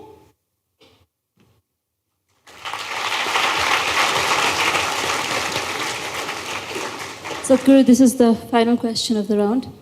In an interview with Karan Johar, you have defined organized religion as madness.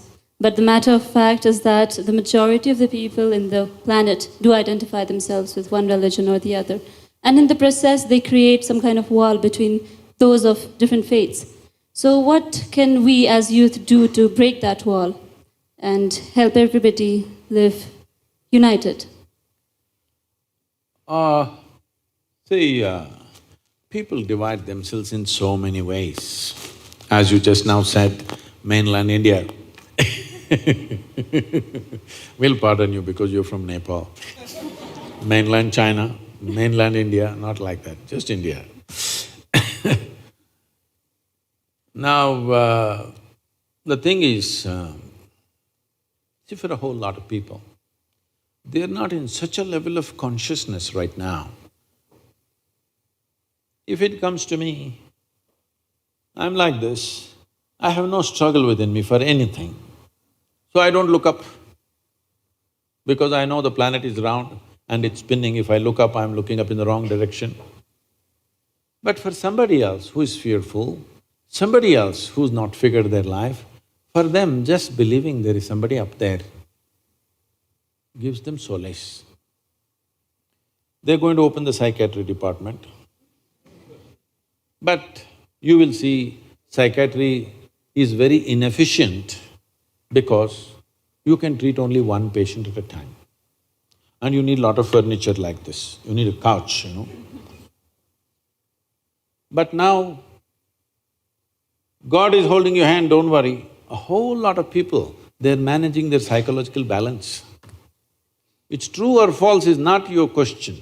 The question is whether it's working or not working. It's working on one level. Yes or no? A whole lot of people will be cracked up if they don't have something that they believe they're holding on to. If that is not there, they will crack up. Because not everybody is on a spiritual path, not everybody is so organized within themselves that they will handle things out of their own conscious intelligence. They need something to lean on. Why people are leaning upon each other, why people are making… See, freedom is the most valued thing in the world, but still most people are trying to build bondages among themselves. Why? They need somebody to lean on, isn't it? So when all these people fail, they need somebody else to lean on. So, what you call as religion is a certain belief system. Belief is a very inexpensive and efficient psychiatry. It helps people to stay. Most people will lose their mind if there's nothing to fall back on. Isn't it so? But as a human being evolves from belief to knowing, then it'll naturally go away. The entire movement that I'm doing right now is a movement from religion to responsibility.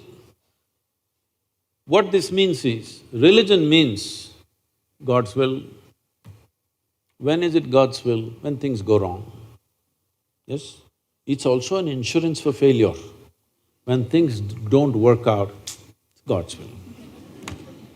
Otherwise, failure will poke you and poke you and poke you. In case she doesn't respond, it's God's will. Yes. No, it's her will. Now, if you take away this aspect from people, a whole lot of people will get confused and suffer immensely. You must evolve with society from religion to responsibility. What this means is that you are willing to see that your destiny is your making. It'll take a certain amount of organization for an individual human being to come to that. In this culture, forever we have thought that, because in this culture there is no the God, anybody. There's never been. All the people that you worship in this culture are people who walked this geography. Whether Rama, Krishna, Shiva, anybody you take, they all walked this land at some time. And they were not even a super success. Nor did they do anything superhuman. They did not drop from the sky, they did not fly in the air, they did not walk upon the water, nothing. Drudgery, daily. All kinds of troubles in their life, daily. More trouble than any of you will go through. All kinds of things. You look at Rama's life, he's still having real estate issues.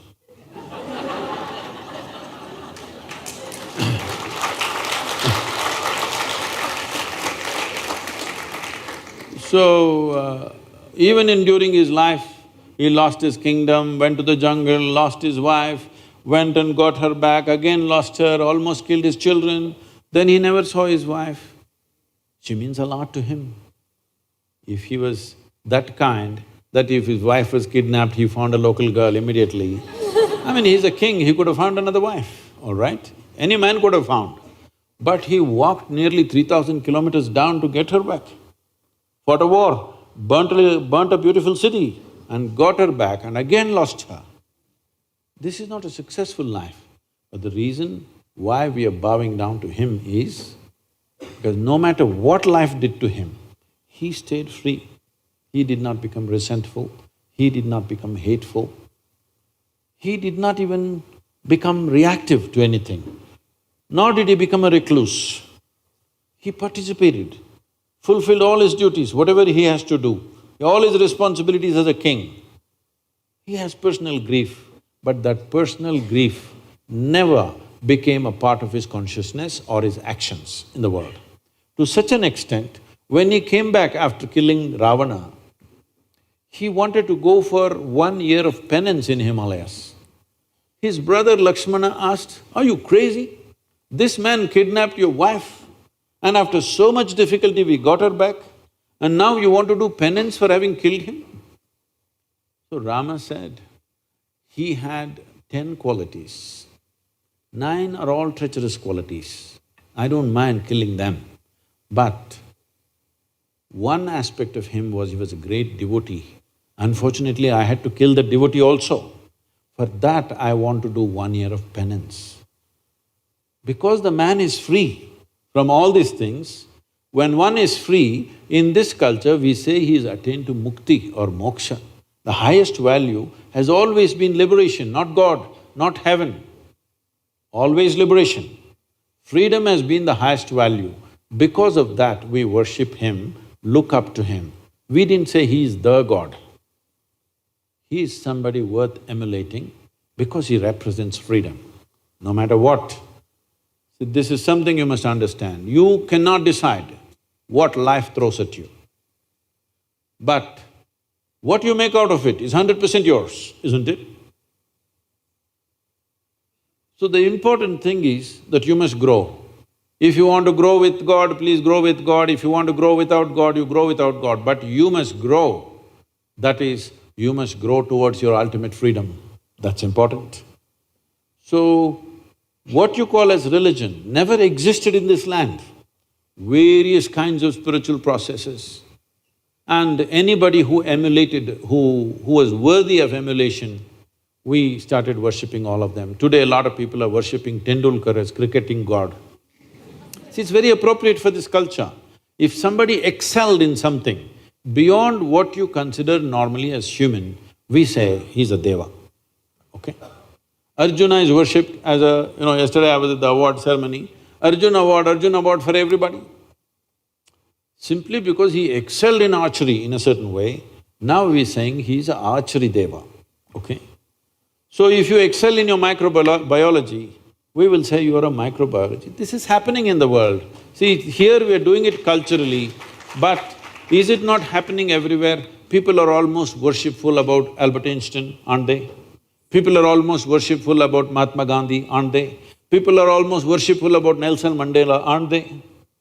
Because when some human being exhibits certain qualities which is above what we consider as a normal human being, then we bow down to that. This is not… here it is consciously done, but in every culture people will naturally do it, isn't it so? So this is a religionless, godless land. Here we always told you, your life is your karma. Did we? This means your life is your making. There is no Uparwala managing you. This is the only culture. Only thing is, does it mean to say I created the whole universe? Obviously it was here before you and me came. So there is a dimension of intelligence making this happen. Where is it? What did you… okay. What do you have for lunch? Okay, I'm sorry, breakfast. Chapati. See, does she look like a chapati? She eats a chapati and she becomes like this. There is an intelligence within you which can make a chapati into a human being, yes or no? A simple dough, wheat, flour and chapati into such a complex machine, yes or no? Is there an intelligence like that here or not? This is the biggest mistake we made in the world. People went about describing God means love. All the people who lack love in their life, they said God is love. All the people who are fallen, they said God is compassion. All the people who are hungry, they said God is food. But If you don't subscribe to any of these things, if you open your eyes and pay attention to everything in this universe, if you look at this flower, if you look at this leaf, if you look at everything, you look at a tiny ant, how it is made, if you pay enough attention, there is a tremendous intelligence, isn't it? Hello? But nobody said God is intelligence. This is the biggest mistake we have made. The reason for human stupidity is just this: we did not identify divine as the highest level of intelligence. But that's what it is. If you don't believe anything, if you just pay attention to creation, do you see an intelligence beyond your brains everywhere? In every leaf, every flower, every ant, every microorganism? Yes or no? You're looking at the microscope? Yes. Do you see tremendous things right there? Yes. If you pay attention to the universe, including your own body, you would see there is a phenomenal intelligence functioning right here, isn't it? If you identify with that intelligence, if this intelligence which can make chapati into a full-fledged human being like this, if you even find conscious access to even one drop of that intelligence, you will live magically, isn't it? Not miserably. So miserable people are always looking how to fall back on something. They need a fallback. And those who may have made a misery out of their life, they want to go to heaven. Yes, those who made a hell out of themselves, they want to go to heaven. But I'm asking you, is it true that all human experience is coming from within or outside? Coming from within. What's coming from within you must happen the way you want it. Yes or no? What's coming from outside, I cannot determine because somebody else, something else throws those things at me. What's coming from within me must happen my way, isn't it so? What's coming from you, I cannot decide. We don't know what you will do. But what's coming from within me must happen my way. If this one thing, if you take charge, you will live a blissed out life. When you are blissed out, you will not want to go to heaven. Only those who have made a hell out of themselves want to go to heaven. So religion has come out of these belief systems simply because of the ignorance of how life is made. So the entire movement is to move people from religion to responsibility. This does not mean we want to destroy some religion, no. A whole lot of people right now need that belief. If you take away that belief, they will be shattered. Yes or no? It is like when you were a child, any of you can answer this question. When you were a little girl or a little boy, what did you play with? A toy. No, do you remember any one important thing? Usually in the West it's all teddy bear or something like this. You had a teddy bear? You had a teddy bear. Yes. When you had the teddy bear and hugged it and walked around, it meant a world to you, isn't it? At that time, if I came and snatched the teddy bear and took it away, probably you would be scarred for life, isn't it so? For always you would remember, this man came and took away my teddy bear, hurt deeply. But since then you have grown up, do you remember where the teddy bear went? No. Somewhere as you grew up, religion should fall off like that. If you take it away, it's going to shatter people. It's not good to do that because it's serving a certain purpose. It is serving a very important purpose in human societies. You can't just take it away. If people grow out of it, it's wonderful. But this doesn't mean you become an atheist. See, there is no difference between an atheist and a theist. A theist believes something that he does not know in a positive way. An atheist believes the same thing in a negative way. Both of them are not sincere enough to admit we don't know. Actually, you do not know. Hello? There were two brothers. Little boys, highly energetic boys. When young boys are very energetic, they're in constant trouble. So they're always into some mess. Parents are very embarrassed, log kya bolega. Very embarrassed about their children because everybody is discussing their children. So they want to fix them. But you know how to reproduce, but you don't know how to fix them. Does anybody know? No. If you have the necessary love and commitment, you can wait out their problems. Otherwise it'll freak you, children will freak you. Yes, they do. So they decided to take these boys to the local parish priest. Because together they're strong, they decided to take the younger boy first separately. So they took the young boy, made him sit in the priest's office and they left. The boy was sitting there, priest came. See, all this needs a certain drama, otherwise it doesn't work. Long robes and a serious face, a very grave face. And he looked at the boy and walked up and down for effect. The boy sat there doing the ping pong act. Then the priest thought up a strategy. If I remind this little fellow that God is within him, all his mischief will go. See, this is the whole problem with the world. People who never raise children, they have fantastic ideas. Those who have raised children, they know none of the damn ideas work.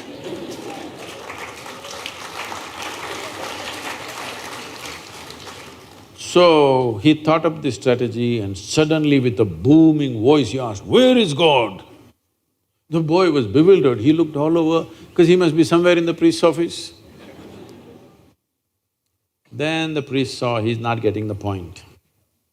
So he leaned on the table, pointing at the little boy. "Where is God?" He's giving him a clue. God is within you. "Where is God?" The boy looked even more bewildered and looked under the table.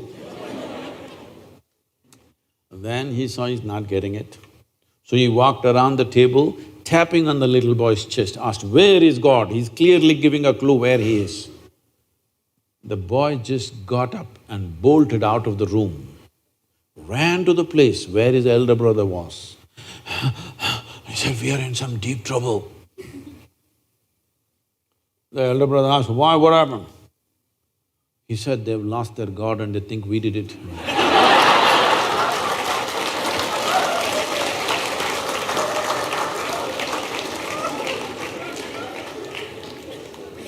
I'm not taking away anything from you. When you say, "I believe something," you must understand, you made up something for a certain convenience. As long as it serves that convenience, it's fine. But if you're stretching it beyond that point to divide humanity, you better.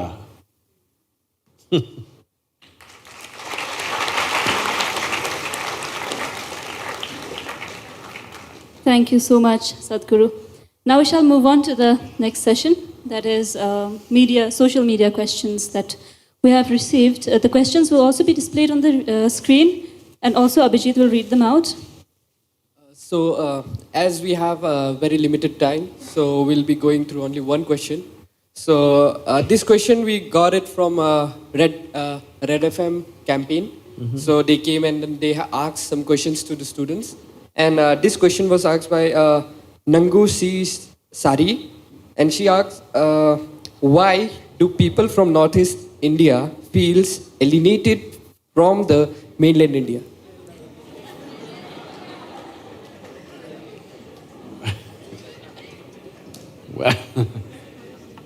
Well, as I told you earlier, it was a well-intentioned plan which went bad. Intention was not to disturb the tribal culture, not to disturb the nature, but somewhere after 20 years when we saw people are aspiring for something else, we should have changed the plan. But in India, changing plan takes a long time. So now it's changing. I think you will not feel alienated. In another 5 years, you will not feel alienated, you will feel invaded by all kinds of people. Once the highways are laid all over, railways are laid all over, so you will not be complaining, you will be reverse complaining. But stop calling India mainland India, please. Thank you. Thank you so much, Sadhguru. Thank you, Sadhguru. It was wonderful interacting with you. We now open the floor to the audience. Audience, anyone who has question to Sadhguru can now ask question to him. सदगुरु को मेरा नमन। नमस्कार। सदगुरु, ये मेरा प्रश्न नहीं, अभी तो एक जिज्ञासा है. This is not a question but a curiosity. Okay, I think you all can hear me. The thing is that we are sitting in the temple of knowledge and we are the striver or seeker of the knowledge. We always quest about knowledge. But the question here is, how much knowledge should we attain? I mean, knowledge is not sufficient, whatever quantity that we attain, but more important than attaining the knowledge should be understanding and then the implementation of knowledge. In India, basically in our education system, we see the stress is upon the imparting the knowledge. Whether the person understands it or implements it is invalid. So how can we improve upon that, sir? Well, education, both school and college education as we know it right now, could become absolutely irrelevant in this world in the next 10 to 15 years' time. Maybe in India it will take 20 to 25 years' time. But all the knowledge that you acquire in a matter of 25 years of education, normally 20 years of education or so, even if you come out with a PhD, it's approximately 25 years of education. In this 25 years, after your PhD, what you know, in another 10-15 years, a simple gadget which is smaller than your phone will know more than you. So, this form of education, of accumulating information and thinking we are getting somewhere, will become irrelevant because once this little machine knows all this, we can program other machines which know this and it will also implement it. They are looking at right now, there are experiments like this going on. They are looking at how a robotic machine, right now they got little fanciful commercial companies, they're trying to build a man or a woman who will fool other people that you cannot make out whether this is real or this is robotic. But it's not necessary, it can be a square machine which does everything that a human being does.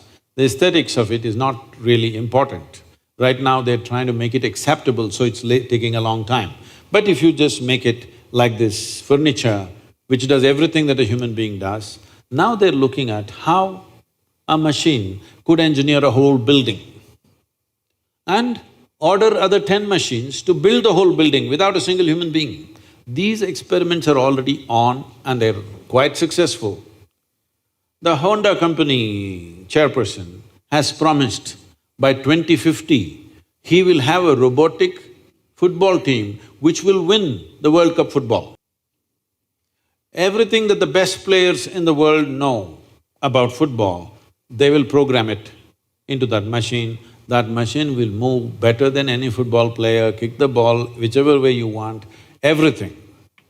So, the way we are valuing information right now, if I know something, information that you do not know, suddenly I am superior to you.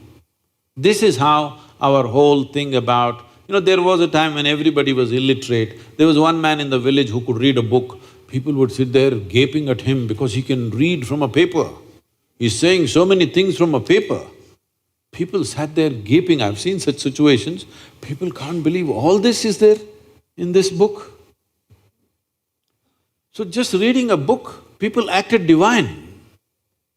People who can read a book, they're acting like they're agents of God, aren't they, all over the world? Hello? Just because they can read a book. So now it's becoming irrelevant because everybody can read. Similarly, when the machines can remember… see, this process of acquiring information, analyzing and applying, this a machine can do better than you. The Google lady knows much more than any of you. Yes or no? Yes. Ask her anything without batting an eyelid, she'll say. Yes? Not even taking 2 seconds to answer. Just like that. And she is nothing. What is now happening, in the next 10 years, what will happen is such, one cell phone-like machine can store information about everything in the universe if you wish, and can act, can process and act. Not just you have to look for it, it can process and act looking at the situation as you can act. So this dimension of education, of gathering information, analyzing and applying, this will become meaningless in a short period of time. Well, it's a strange thing that people have been inviting me in the last 1.5, 2 years to speak in all kinds of artificial intelligence conferences. When initially they called me, I said, why me? I'm not an artificial intelligence, I'm a natural intelligence. Why do you think I'm a robotic person or something? They said, no, the problem is we will lose our jobs, what are we supposed to do? I said, that means it's a holiday. Isn't it fantastic? Hello? The machine does everything, isn't it fantastic? Right now, just look back and see, 100 years ago, everybody was doing everything with a crowbar and a pickaxe. Now I see earth mover machines are operating. Now even the menial labor, if you withdraw the machine and say, use the crowbar, he says, no, I won't do it, ask the machine to do. Yes or no? Human muscle, what all it could do, a man's muscle, now is irrelevant because the machine can do what 1,000 men can do, it can do alone by itself. Similarly, what these 1,000 minds can do, intellects can do, if one machine can do, is it not a great relief? Hello? Isn't that fantastic? It is. So, but people are worried, what will we do? Now this is a great possibility because once there is no need to acquire information and process it and act smart in front of other people, all this is gone. Now, very, very important because I will become very significant. Because what can you do beyond the intellect? Other dimensions of intelligence, if you do not explore, you will feel like a dumb idiot in front of that machine. But there are things human being can do, which a machine cannot do. We called you a human being. We did not call an elephant as an elephant being, tiger as a tiger being, an ant as an ant being, a giraffe as a giraffe being. We only called you as a human being. Why do you think? Because you are supposed to know how to be. No other creature knows how to be, nor does anybody, any machine knows how to be. This one creature knows how to be. So, golden era for human societies are coming if they figure out what else to do with myself. When everything that you call as work is done by machines, what is the significance of being human? If you realize this, it's golden era. If you don't, you will go crazy or you'll get drunk. Yes. When people don't know how to handle life, one option is get intoxicated, isn't it? It gives you a pleasant death. Yes, please. Thank you, Sadhguru. Anybody, take the microphone. Good evening, Sadhguru. Where are you, where are you? My name is Ria. I'm a research scholar from the Where are you? Northeastern Hill University. You're probably not being able to see me because I'm talking to you from outside the auditorium. Okay. My question to you is regarding dealing with peer and societal pressure. Since I'm a research scholar, I'm involved with my study, which is going to take a long time to complete. But when I look at my friends, from my school and college days, they are already employed, and I can see them, they're going quite ahead in this fast-paced world. What I want to know from you is how do I deal with this peer pressure and societal pressure so that there is a peace of mind at the end of the day? Thank you. Oh, peace of mind should not be at the end of the day. It should be at the beginning of the day. Hello?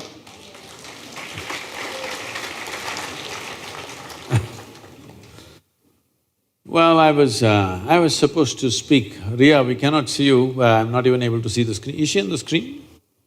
No.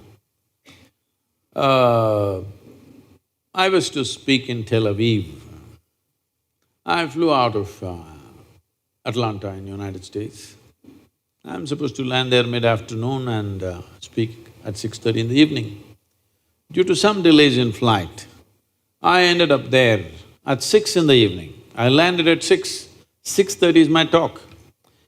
I have a problem because in this 36 years, I have not been late to a single event yet. So today I don't want to lose my reputation, so I quickly change in the airport and rushing. I'm traveling an American airline, so there is nothing edible on the plane. So I'm super hungry, famished. But there's no time to even grab something. So I just rushed. And when I went to the venue, this doesn't happen to me at all, but on that day, the venue is a fine restaurant. I'm speaking in a very fine restaurant. That's where the meeting is. I thought this is a fantastic place to come to when you're so hungry. Then people have already gathered and people are coming in, some people are greeting me. One man comes to me and says, "Shillong." I ask him, what does it mean?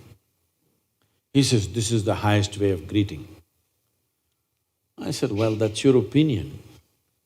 What does it mean?" He said, "No, this is really the highest way of greeting." All right, what does the word mean? He said, "It means peace."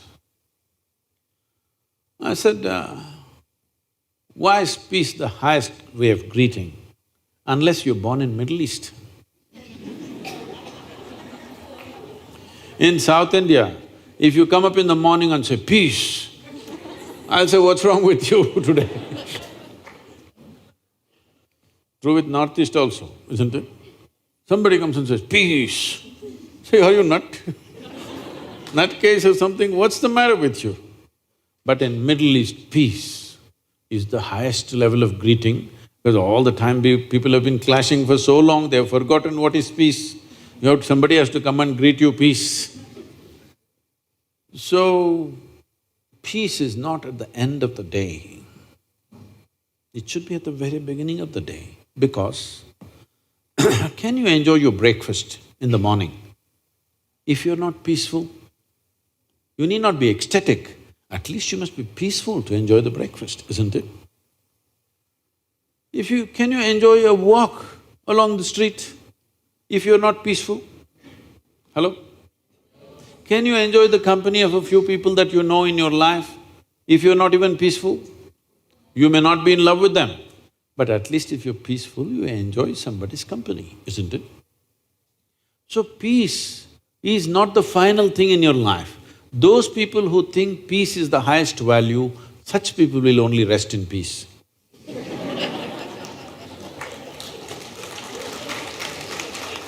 So, Ria, don't ever think peace is at the end of the day. No. It's very important. You must be blissed out. If that is not possible for you right now because I don't know what's your subject of research, but at least you must be peaceful. Even if you want to research, research means something that's already there, you're trying to see it and articulate it, right? When you're not peaceful, you don't even see what is in front of you. Yes or no?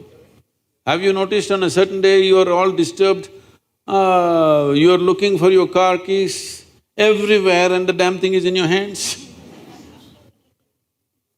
So how will you do research if you don't even know peace? Peace just means that you are in a certain state of pleasantness of mind. And this is needed. There is substantial scientific evidence to show you that only when you are in a pleasant state of experience, your body and your mind functions at its best. But the department is coming. It should come, But right now, people have made peace of mind the last thing in their life. It's like this. If your body is pleasant, we call this health. It's pleasant. That's why I'm feeling healthy, isn't it? If it becomes very pleasant, we call it pleasure. If your mind is pleasant, we call this peace. If it becomes very pleasant, we call it joy. If your emotions become pleasant, we say you're in love. If it becomes very pleasant, we say you're in compassion. If your very life energies become pleasant, we say you're in bliss. If it becomes very pleasant, we say you're in ecstasy. If your surroundings become pleasant, this means success. Only for making surroundings pleasant, you need the cooperation of other people. But body pleasant, mind pleasant, emotion pleasant, energy pleasant is 100% your business, yes or no? Now your friends are doing whatever they're doing in cities or wherever else they are, but for you one thing has happened, you're in the refuge or the comfort of a university, surrounding is already pleasant. It's a big thing. Creating a pleasant surrounding. Why do you think people want to build their own house and populate it with people who love them? They want a pleasant surrounding, isn't it so? Hello? You don't want to live with somebody who hates you. Nothing wrong with that person, it's just that it's not pleasant for you, isn't it? You want somebody who loves you, who wants somebody who is pleasant around you, and you want an atmosphere that's pleasant around you. To do this, they work for a whole lifetime. Here, the university is providing you a pleasant surrounding, and you already said your research is going to take a long time, which is not good. You must finish it as quickly as possible. But keeping your body, mind, emotion and energies pleasant is 100% your business. Only if you do that, your research could become some kind of a worthwhile phenomena. Otherwise, somebody who cannot even harness peacefulness in their mind, what great things will they do? If you cannot manage your mind, what big things are you going to do in your life, I'm asking. When you cannot manage your mind, can you manage the world? Please, all the students, you must understand, peace is not at the end of your life. It must be the beginning of your life. It's a most fundamental requirement, isn't it? If you want to do anything sensible, even if you're not blissed out, at least you must be peaceful. Less than that is bad.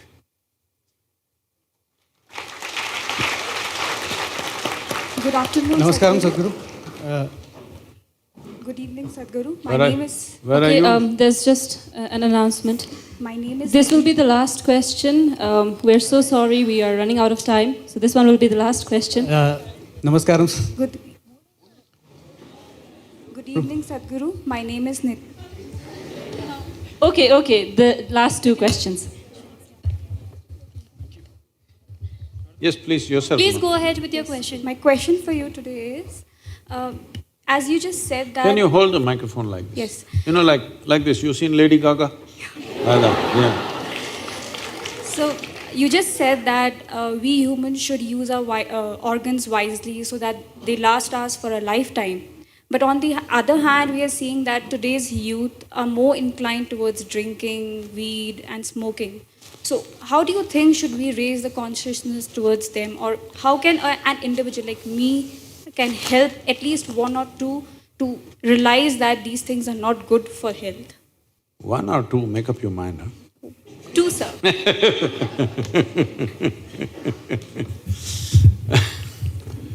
So, when somebody has tasted some pleasantness, either to drug or drink or sexuality or whatever, they tasted some pleasantness. If there was no pleasantness, they wouldn't have gone that way. But the pleasantness may suck them into destroying their body, that's another matter. But the pleasantness is such that even in spite of the threat, cigarette smoking is going, injurious to you and you show some cancerous mouth, all this, but still people are smoking because there is a pleasantness attached to it, whatever the consequence may be. If you want to get people out of that pleasantness, if you try this forcefully, well, it's not worked. What's the point doing something forcefully? Or first of all, what's the point doing something that doesn't work? You must offer them a pleasantness which is beyond that. You're a bit too far away, but Ria, look at my eyes and see, don't I look stoned? No, just look at me properly. I'm always stoned. I'm always told, never touch the substance. I'm asking you, is it true that this body is the most sophisticated and complex chemical factory on the planet? If you were a good CEO, would you manufacture what you want? When somebody gives you such a complex machinery, would you not manufacture what you want? Right now, you are busy manufacturing unpleasantness. You may call it stress, you may call it anxiety. Essentially, you're chemically screwed up. Yes or no? Because you don't know how to manage this. If you manage this well, you will produce that kind of pleasantness within you, you wouldn't want to touch anything else, because this life is just being alive is such a fantastic thing. But unfortunately, did we teach our youth any other way to know pleasantness? We did not teach, so they are puss. It's time. This is what consciousness means, that if you become conscious how this functions, naturally you will create highest level of pleasantness for yourself, isn't it? If you could sit here and be absolutely blissed out, would you smoke? I'm asking you. Would you? You wouldn't smoke, drink or pop anything because there is more chemistry here than you can get in any of those things. Is there or no? There is more complexity of chemistry here or no? Question is only, have you explored this possibility? That's the only thing. Unfortunately, we have taken to Western ways, whether it comes to health or pleasure, both ways we pop. We pop something to be healthy chemicals, to be peaceful chemicals, to be joyful chemicals, to any experience chemicals, even to grow food chemicals, to filter water, purify water chemicals. Something that kills all the insects and worms and germs and whatever, do you think it's not killing you in some way? Maybe slowly the dose is not enough, that's all. Hello? The dosage is not enough. For the small creature, small dose, big creature, big dose, isn't it? So for everything chemicals. So this is something, this is a responsibility that's sitting on our heads right now. This is… The way the world is going right now, I estimate, unless we do something drastic in the next 10-15 years' time, I estimate in another 50 to 75 years' time, almost 90 to 95% of the humanity will be on chemicals for everything. To be healthy, to be peaceful, to be joyful. Already consumption of this has gone up 10,000% in the last 25 years. Yes or no? Hello, has it not gone up 100 times? Because other things that people promised elsewhere are all collapsing. People told you it doesn't matter, you're miserable, when you go to heaven everything will be wonderful. But slowly in your mind, the hope of heaven is collapsing. Maybe you still don't dare to utter it, but it's collapsing, isn't it? Yes or no? So you want to do everything here, but nobody taught you how to do it in such a way you can have the highest level of pleasure and still it'll enhance your life. This needs a little application. Unfortunately, we have not explored. If you do not raise human consciousness to a point where a whole lot of human beings know how to do things within themselves, if this does not come in the society, 90 to 95% of the population in 50 years or plus will be on chemicals. Now, this is not a moral issue for me. If 95% of the humanity goes on chemicals, the next generation that we produce will be a generation which is much less than ourselves. See, the purpose of next generation is somehow, at least one notch, they must be better than us. If we produce a generation which is worse than us, this is a crime against humanity. We have taken humanity backwards. And once you do that, afterwards we don't know what the next one will do. See, this is not some prediction by looking at astrological stuff, looking at the human mind. When all these machines come, when this chemical usage goes out of control, you should not be surprised in another 60 to 75 years' time, if a huge percentage of population is committing suicide. You should not be surprised at all, because a human being doesn't need just pleasure, he needs a purpose. But one thing that happens to you with chemical usage is, you lose a sense of purpose, your pleasure, but no purpose. So there are various kinds of pleasures. There are intellectual pleasures, there are physical pleasures, there are other dimension of pleasures, there are emotional pleasures, the pleasure of activity. Climbing a mountain can be a great pleasure, though there is a lot of pain in the body, yes or no? So if we do not explore other dimensions, everybody will fall back on chemicals. When this happens, you will see the suicide rate in the world will increase enormously. I must tell you this, I grew up in early 70s and whatever. At least 12, 13, if I count little faraway friends also, nearly 14 people. All my age, we were all like, on motorcycles and trekking and doing crazy things in the mountains, all kinds. But a whole lot of them, at least 60% of them at that time went on drugs and alcohol. A few of us stayed out of it, but rest went on it heavily. We were all together, but they were all half the day they were sozzled out. You have to find a time to wake them up. But we were together. At least 14 of them died before they reached 35. Either drugged out, or they killed themselves with excessive drinking, or they died on the motorcycles, riding crazy on intoxicated conditions. 14 of my friends died before they reached 35. That number is going to increase phenomenally if we go in this direction. This is a backward step in life. It's not a question of morality, it is a fundamental thing about life itself. So whether it's in agriculture, or purification of water, or daily consumption of prescription medication, this is rising like crazy, this is not good. And these kind of what do you call them, recreational drugs, if the chemical consumption increases, humanity will take a backward step. We should not let that happen. For this, the only and only solution is, we must create a conscious human being. Raising human consciousness is the most important thing.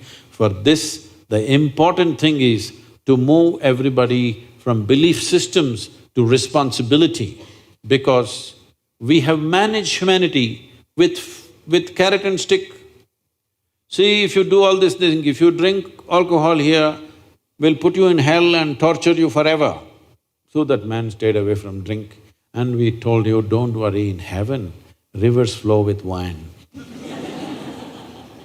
We have managed humanity like this for a long time. See, all of you are laughing, but the previous generations genuinely believed it, isn't it? Yes or no? So now heavens have collapsed in people's minds, they are trying to do their own little heaven here. You cannot stop them unless you provide a credible alternative. Thank you very much. Thank you very much, Sadhguru. Sadhguru, just… You also. This will be the last question. Sadhguru, on one occasion you mentioned that there is no purpose to life and that life in itself is a phenomenon beyond any purpose. Sadhguru, my question is, if there is no purpose to life and if the eventual destination of every life is death, then why do we need to live consciously? And plus, Sadhguru, you carry a magic of your own. I have been smiling for the last 4 hours. I have never done this before in my life. You're a young man and you never smiled for 4 hours? What happened? Are you also in love with the same girl?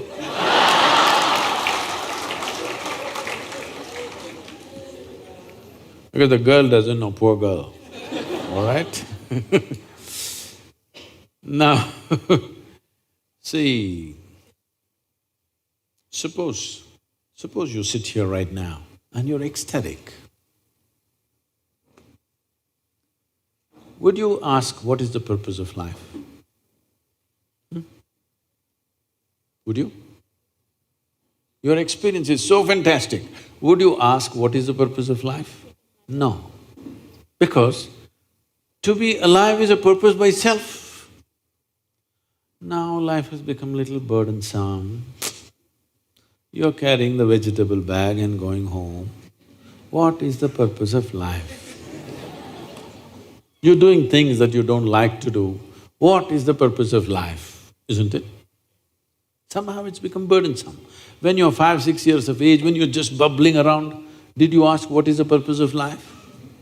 You became like this, what is the purpose of life? So this need for purpose has come simply because most people have not tasted life, except in their childhood. When I say they have not tasted life, right now the only two things they're experiencing is their physiological structure and psychological structure. As we already went through this process, both your physiology and psychological structure have been gathered from outside, isn't it? So there is no taste of life. So now you're asking, what is the purpose of life? Because you lost the connect with life. In your mind, in your intellect, logically you ask this question, but the life within never asks the question, isn't it? Even an ant wants to live, try to hold it and see. Does it want to live? Does it do everything possible to live? Yes or no? Because life is a purpose unto itself. It's a phenomena beyond all silly purposes we can find in our life, in our intellect. Whatever silly purposes we find in our mind are absolutely silly compared to the tremendous phenomena that we call as life. But right now, you are just a bundle of thought, emotion, ideas, opinions, ideologies, belief systems and prejudices. No life. Life is not happening, only thought is happening, isn't it? Hello? Because of that, you are asking what is the purpose of life. And you said that, and now you're saying, what is the point? Eventually I will die. So what do you want to do? You want to die today? No, it will come. If this question becomes very deep, then the next question is to be or not to be. Once the question comes, we just have to provide you with 2 meters of rope, that's all, and little encouragement. That girl has to disappoint you.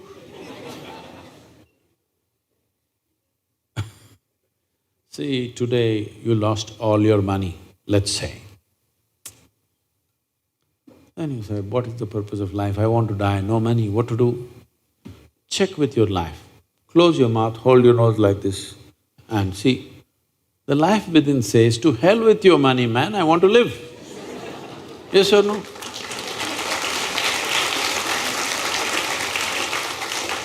This girl, she left and went away, she finished her program, she doesn't know, she went home. My love, gone. What is the point of living? I want to die. Just hold. Just to hell with her, let's live. Yes or no? Whenever you think the purpose of life is lost, just hold your nose for 2 minutes. You will know this one wants to live. Yes or no? So, life does not need a purpose because it's a phenomena beyond all invented purposes that human beings make up. Thank you very much. Thank you, Sadhguru. Extend our heartfelt gratitude to everybody who has been present here. To Sadhguru, of course, I believe we have all learned a lot more than what we have learned in all these years of our existence. Thank you so much once again, Sadhguru. Thank you to the team. Thank you to NEHU and everybody who has come here. Thank you so much. I'm so sorry all your questions could not be addressed. We're running out of time. But do follow his videos. You will get most of your answers in them. And we hope, Sadhguru, you come to Shillong once again, once or twice or many more times, yet again and again. If you stop calling me mainland, I will come here every year.